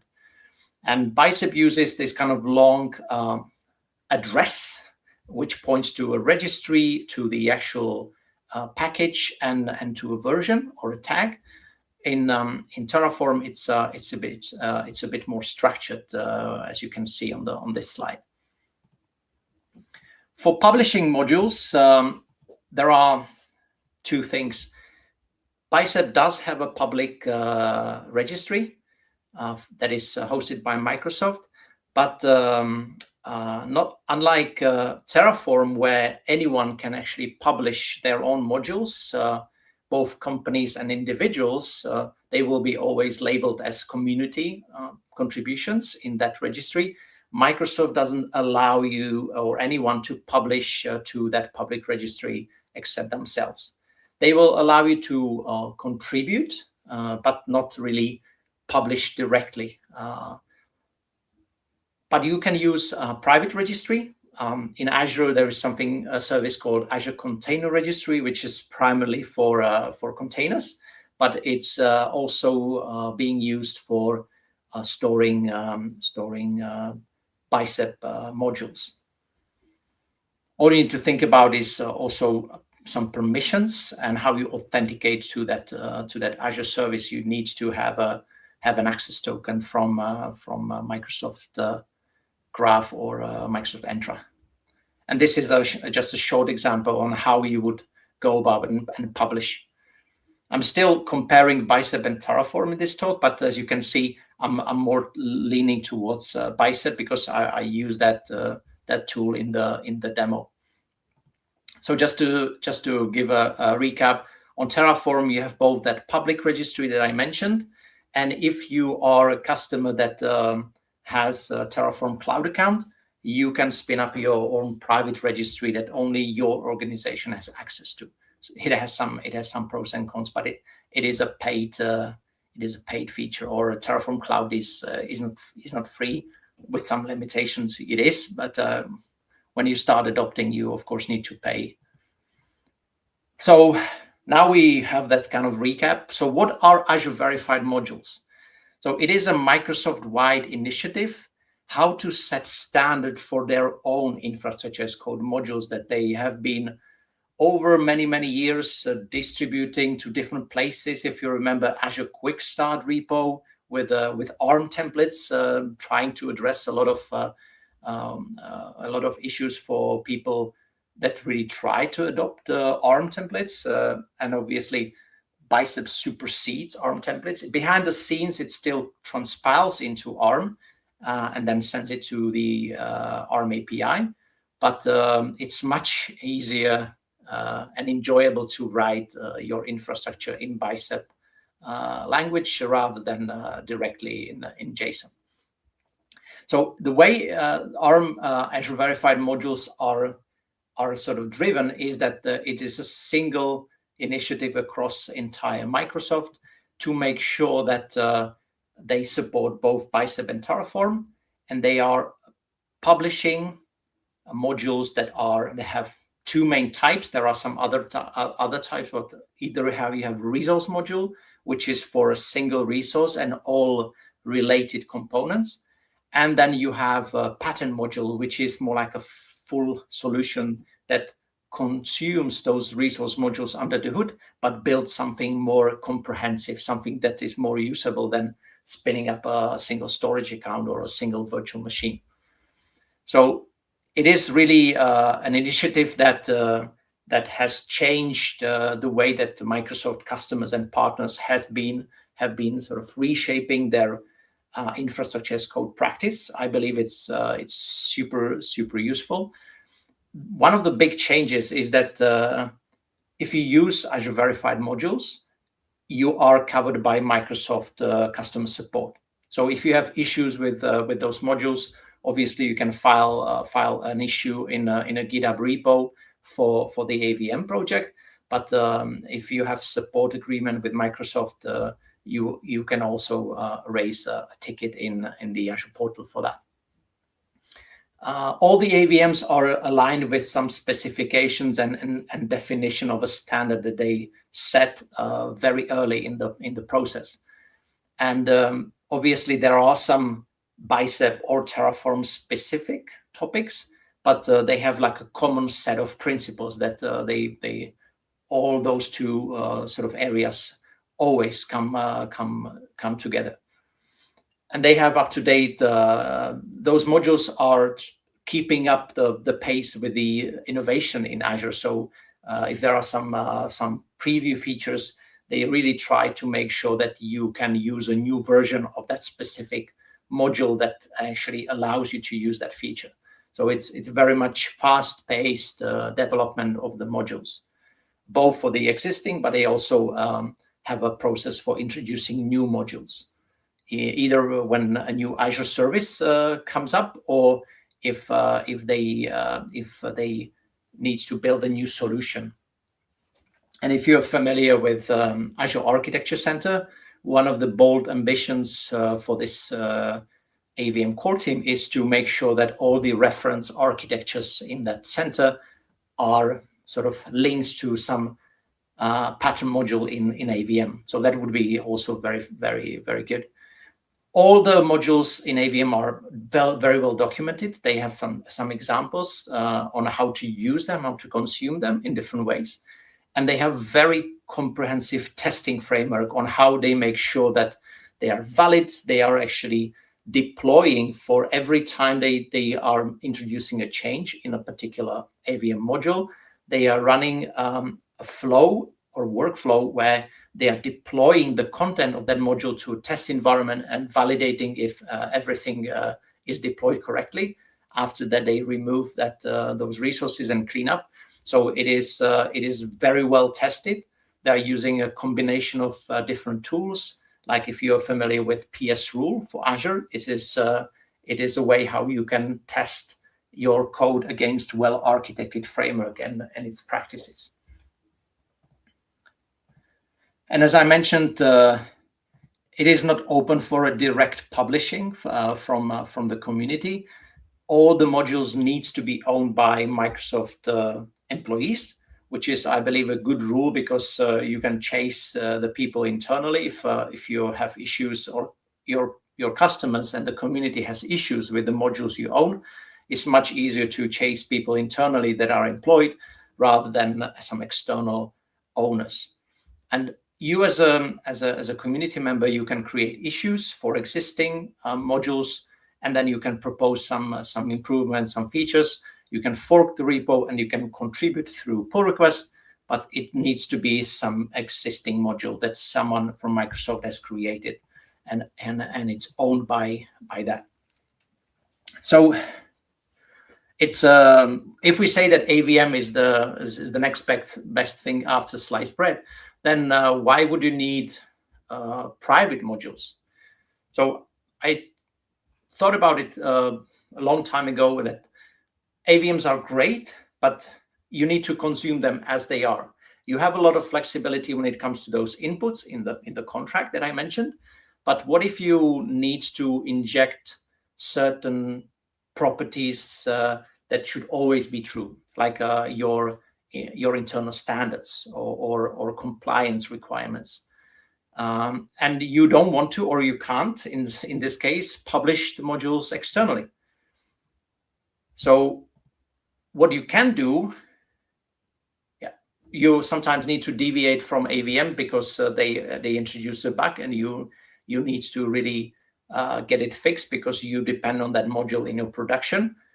it might take time for the AVM team to really fix the bug. So you can really publish an alternative to that AVM module in your private registry, which is something we're going to talk about. And then it will be much easier for you to fix that bug yourself and continue using that private module in your environments. And after the AVM team fixes it, you can just swap back to the AVM module directly. But the main benefit I see in using those private modules while still keeping AVMs as the building blocks and treat that as an upstream for your development work is that you can get the best of both worlds. You can rely on those as packages in software development, but then you at the same time inject whatever it needs to be customized that is a good fit for your internal teams. So in a way, you can think of it as a platform engineering discipline where you are building and publishing those private modules internally for your teams, DevOps teams that can then consume them. And the way that private module library looks like is that you create an Azure container instance in some subscription that will be the target. Then you have a repo with the source code with the bicep definition of those modules, and then you have a publishing pipeline or workflow that uses that container registry. And inside those private modules, you are referring to AVM modules. You don't really write them from scratch. So again, you are combining the power of AVM modules that are published through that AVM project and repository, but then you are packaging them and enhancing them with your own logic, your own preferred configuration, and maybe some security hardening. So the building blocks of that private modules library is, of course, the container registry. Every module will, in terminology of ACR, will be seen as a repository, and every new version that you publish will be a new tag. And I will show you in the demo how you can easily build a way how you can be publishing new versions, either major, minor, or patch versions for every module that you have in your registry or your repository. The authentication is through Microsoft Entra, and then you have some authorization through RBAC roles. So the least privileged roles you use, and we always use, is ACR pull and push. That's how you make sure that you don't give the automation too permissive rights to operate in your environment. Then you have a code repo. I will show you the structure of my GitHub repo where my private modules library lives. And then, of course, you follow the same principles with branching when you're introducing either new modules or you're fixing existing modules with new versions. So the second piece, in order for this to be scalable and reliable, is that you have those CI/CD pipelines. In my case, I'm using GitHub Actions workflow, where I declare the way how each module and bicep code needs to be tested thoroughly through linting to, you can use that PS rule, or you can use some specialized security tools like Sneak that support bicep in this case, or it could be Terraform. There is a long list of tools you can use in the Terraform world. And then the workflow will always, when it's triggered, will do that thorough testing and will tell you, you need to fix something before you try to publish. And in the end, if all the tests succeed, you can publish it to that registry. The last building block, which is optional, but I always think about end users and how I can help them to really understand what those modules are, is that you can build a quick and easy web catalog that will list the modules and the documentation. So the solution that we use for this one is that we auto-generate documentation using PS Docs tool, which is the same authors and the team behind PS rules. They are PowerShell-based tools that can work with your bicep code. And then we use, so once we generate those markdown files for each module, we render them to HTML using mkdocs, which is a very popular generator. And we publish it to a very cheap service, Azure Static Apps, because we don't expect that website to be dynamic. We don't need that. So it's really good for static content. Of course, we could also use GitHub Pages, which is another great free tool. And the principle is that each module has its own workflow, but we use some clever ways on how to make sure that we don't repeat ourselves in declaring those workflow configurations in GitHub. So I think without further ado, let's switch from slides to a demo. So this is the link to the repository, and the first place where I want to stop is the website for AVM. So if you want to bookmark it, there is an easier shortcut. It's aka.ms/AVM, and you will land exactly in this page. You can go through all the introduction and specification, but if you just want to quickly check what kind of modules are published, you see that you have Bicep and Terraform, you have the resource modules, and you can search for any particular module you like. And if you say, this is what I want, it will redirect you to the actual source code where all these modules are hosted, and it will give you a lot of additional information, and you can actually look at that Bicep code directly, or Terraform, depending what you prefer. So let's jump into my repo. This is how it's structured.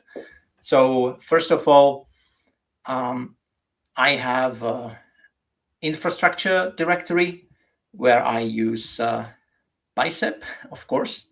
To deploy a few components, I need to really power this private modules library, and I mentioned those. So you need a resource group, of course. You can work with an existing resource group in this deployment, but since I'm specifying the deployment to be scoped to subscription, then I'm also creating that resource group.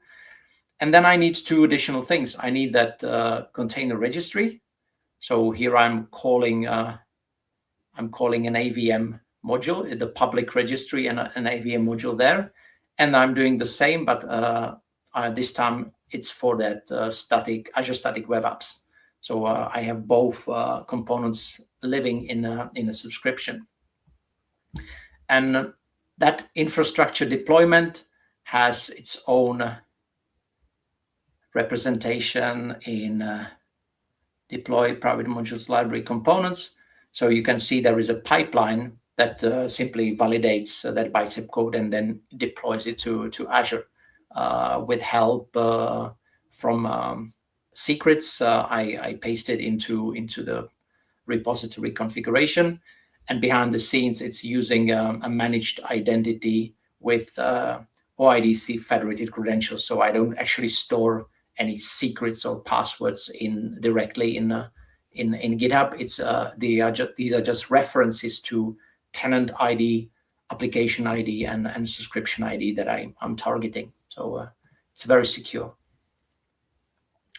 So, and then the core, of course, is the modules, where I have the pattern modules. For some reason, if I want to introduce my own source modules, resource modules, sorry, I could have that other directory here as well, but I'm only focusing on pattern modules that combine some resource modules together. And then each module has its own directory. So you can see there is a deployed Bicep or main.bicep. It's really doesn't make a difference with the declaration. And again, you can see I'm calling the modules from the public registry. I just need to make sure that I'm using the version that I need to support all the features that that module does. And then there is a version.json file, which helps me to determine if I'm working on an improvement for an existing module, it helps me to determine if I'm publishing a new major, minor, or just patch version. So of course, this requires some instructions for the engineering team that works with such private library. And then there was this underscore template folder, which I will show you right in a minute. It is for me the way how I can automate the creation of a new module. If I come to this project and I want to introduce a new module, I don't need to think about what files do I need for each module and how to make sure that it will come with that automation CI/CD pipeline. It will be sourced from this modules or template directory. So maybe it will make sense if I show you how this could work.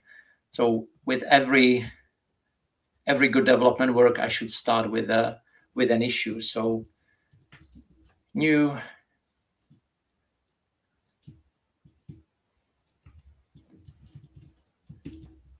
con module, assign it to myself, create, and then I can then link, if I create a feature branch, which is definitely something I will do, I can link it to this issue. So that's exactly what I'm doing. Create branch, and then I will switch to Visual Studio Code. I already have that repo opened.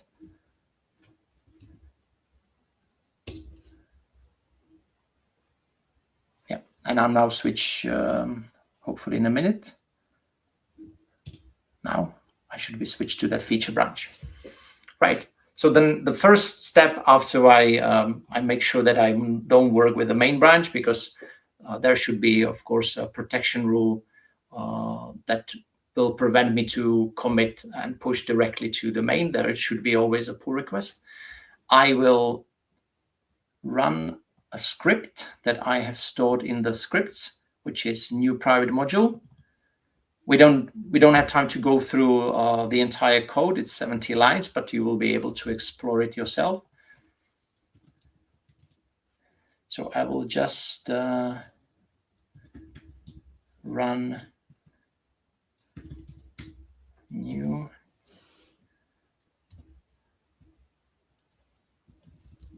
and I will give it 2.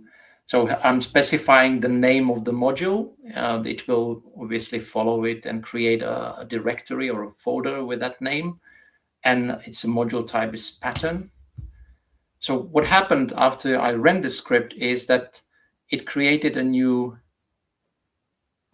folder under modules pattern path, which contains an empty, almost empty bicep file where I can fill in the details, things like metadata that will help me then when I generate the documentation for the people to understand what it does. So it could be something like, M365 con to deployment, whatever it is. And then I would be populating different sections with when I will be authoring that module, I will be doing that but obviously we don't have time for that, watching me to type a lot of code. So as in any good cooking show, I'm going to replace it with some code that I pre-created for this. I will save it. The version, I'm keeping the default, so it will be published with version 0.10. And then what it also did, that script, it created a new workflow that will do exactly what I need. It will react to any changes to this specific module and deployed with bicep. It will run some validations. And if I'm merging to a main branch, it will also do the deployment. And in the end, it will generate the documentation. So let's close this. Now I can hopefully see all 3 files to be changed. I add them.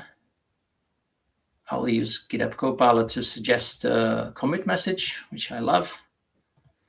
And then I can push to the main branch.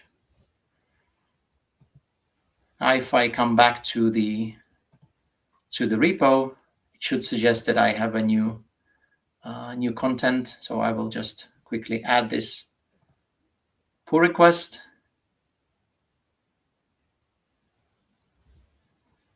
And it should trigger the workflow, which we can look at in the actions.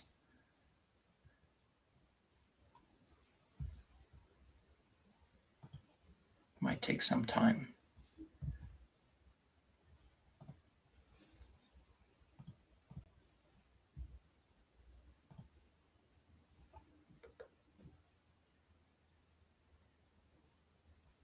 Okay. It says all checks have passed, so I will merge it, and then we will watch what the pipeline does.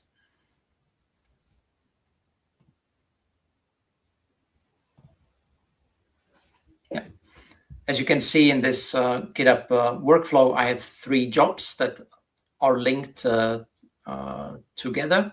So first, it does linting, and if there are sort of test declared test configuration, it also runs PS rule and gives me feedback. It if it's a main branch and it comes from a pull request, it will then publish the module into the registry, and then in the end it will generate the documentation in form of those markdown files, and it will create a pull request for me to review that change in the documentation. And when I approve that, it will trigger another workflow that will update that web catalog that I mentioned earlier. So while it's running, I can show you this is very simplified. Of course, you can play with the content and the look. MKDocs is super flexible. I particularly like material for MKDocs, which is very nice. But the idea was that you have this like a list of modules, and then you can click and copy the sort of the path to that module in your private registry. So anyone who is consumer, I'm still in the role of a publisher trying to publish a new module, but as a consumer, you will be able to explore each module and the documentation rendered in this nice HTML and see what parameters are expected, which ones are required, which ones are optional, and I have some default values, and then some idea on how you would create a parameter file if you use still JSON.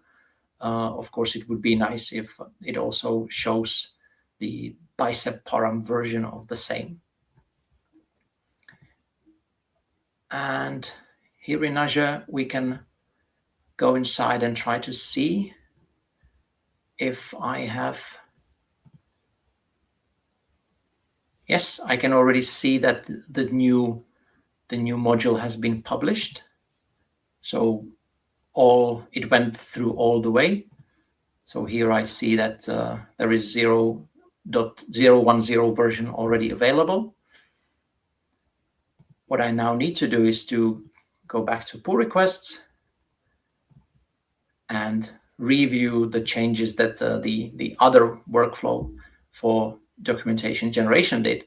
So it creates markdown files in 2 places, one in the directory where the module lives, just so they are in the same place. But also the second copy is under the docs folder, which is a source for MKDocs to do the rendering and everything. So yeah, it looks nice. MKDocs really does a great job with that. So I submit it for review. It looks good, and then I can merge, and it will generate that new page for me. If it will take It will take a minute, but it will hopefully finish that publishing job.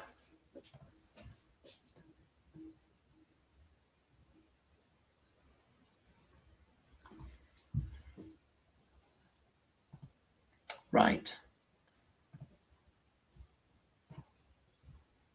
So while we are waiting, if I switch the hat for a minute and try to now think of me as a consumer, as an engineer who wants to use those private modules, I will just switch back to Visual Studio Code.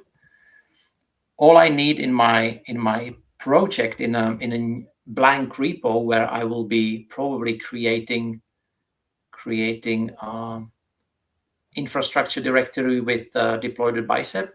All I need in order to be able to reach out to that private registry is a bicep config file where I can, well, it's not really needed. You can always refer to a full path, but you have something called module aliases in bicep configuration, where instead of giving a full path every time you want to call a module, you just make these kind of like shortcuts.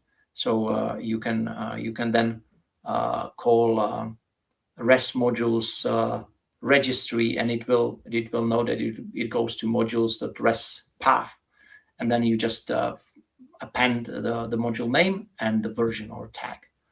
Now I can see that the deploy job was completed. There is one small catch though. If I switch back and go to, you see that it's missing from the navigation. So that's something that I always forget that, and it's something you can automate.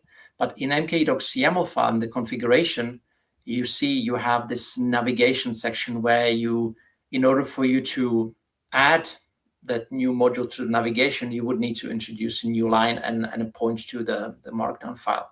So this is missing, but we could easily find that, go to that path if we just append it the right path to the M365 con. What was it? 2. So it would still show you the page. Let me quickly find it. But it's just missing from the.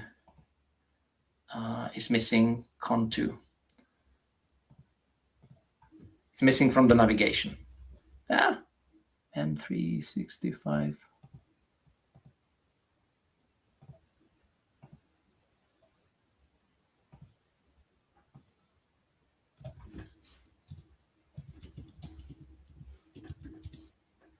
No, I'm probably typing it wrong. Never mind. Okay. So that was me trying to consume that module. So one thing is that configuration bicep. The other thing is that if I'm working in my workstation in VS Code or CLI or any other editor, I need to be able to reach out to that registry, if you remember. So on the Azure side, in the container registry configuration, you need to remember to grant permission to your engineers so they can easily access this, which for humans is kind of easy way to fix it. You introduce a group in Microsoft Entra, you will add and remove people from it, and then this group will be granted ACR pull permissions or RBAC role for this registry. But how do you deal with automation if that engineer creates their own deployment pipeline or workflow in GitHub or Azure DevOps? Then you would need to find a way how you can automate onboarding of those pipelines to that registry. And that's something we've been working with my team, and there is also a way how you can do that. But it's just to keep in mind that the pipeline, when it runs, always needs some workload identity that has a permission to deploy to a target subscription or a resource group, but it also needs to have permission on that container registry if it lives somewhere else in a different subscription to be able to pull the modules and sort of build that final deployment template. Because in the end of the day, the ARM templates and how it works with modules is that each module is injected to that one big ARM template in form of a nested deployment. Okay. I think I covered all the topics from the demo. So let me switch quickly to the slides. And I mentioned there are a couple of challenges with access management to the registry. It's also about the lifecycle management of those, let's call them upstream modules living in the AVM and project and the public registry hosted by Microsoft. How do you make sure that you are using the latest and greatest versions of those modules? Well, there is no easy way.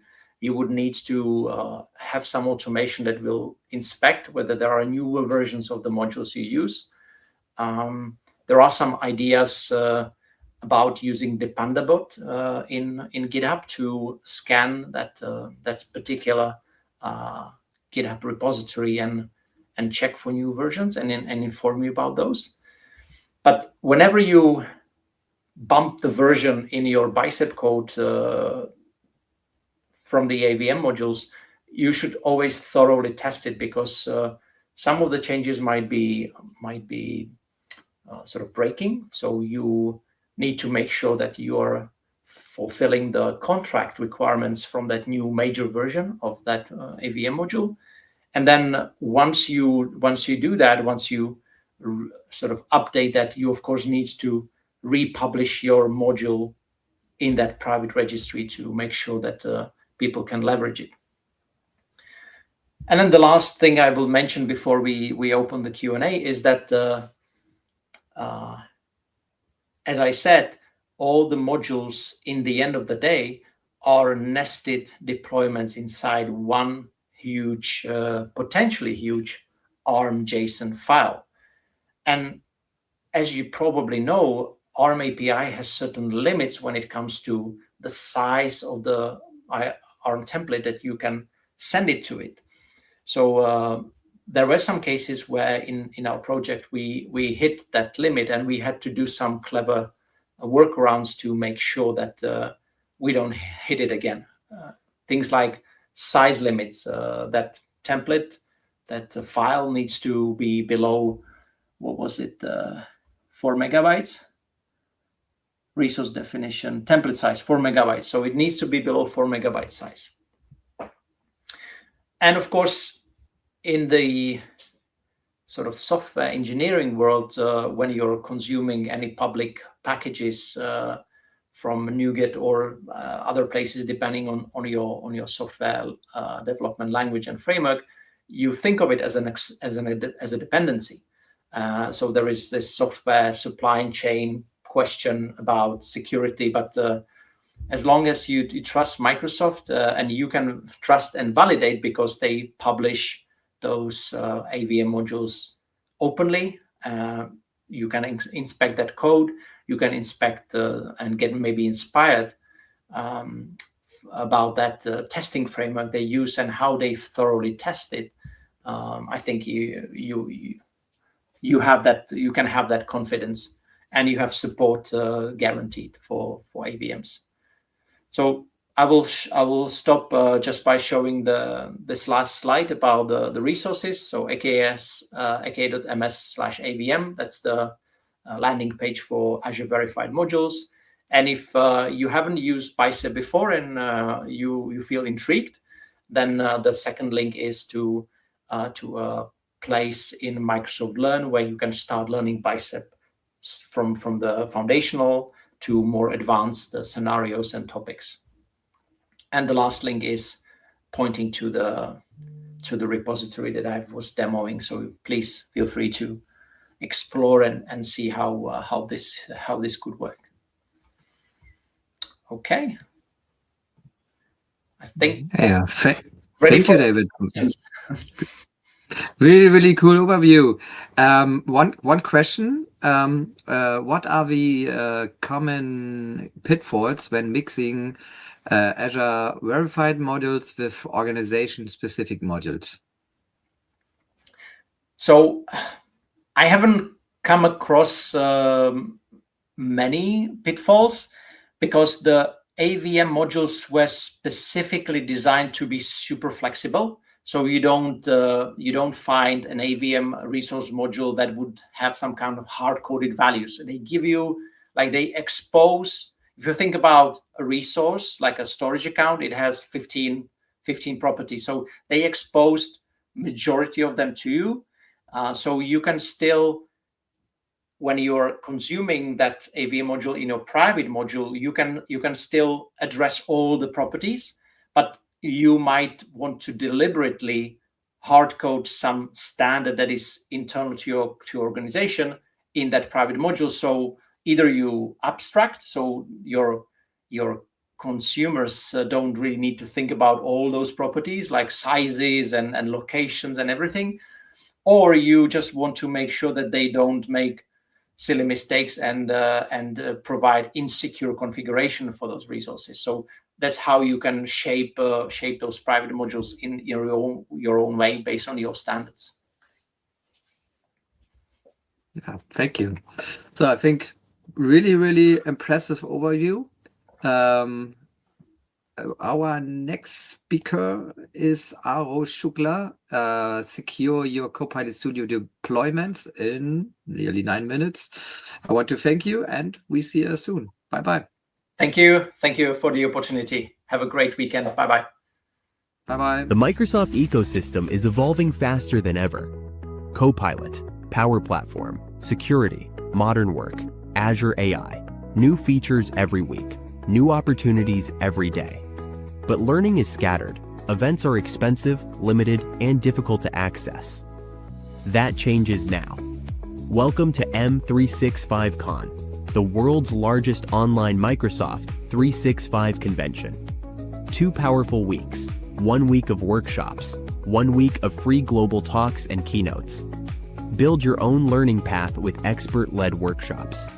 From Power Platform to security, from Copilot to Azure AI, you choose what matters to you.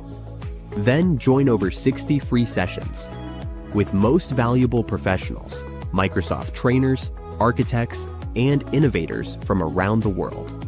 Meet the community, explore the virtual expo, connect with experts, and be part of a global Microsoft experience. Accessible, global, interactive, and designed for every Microsoft 365 professional. M365 Con, your community, your learning path, your Microsoft 365 future.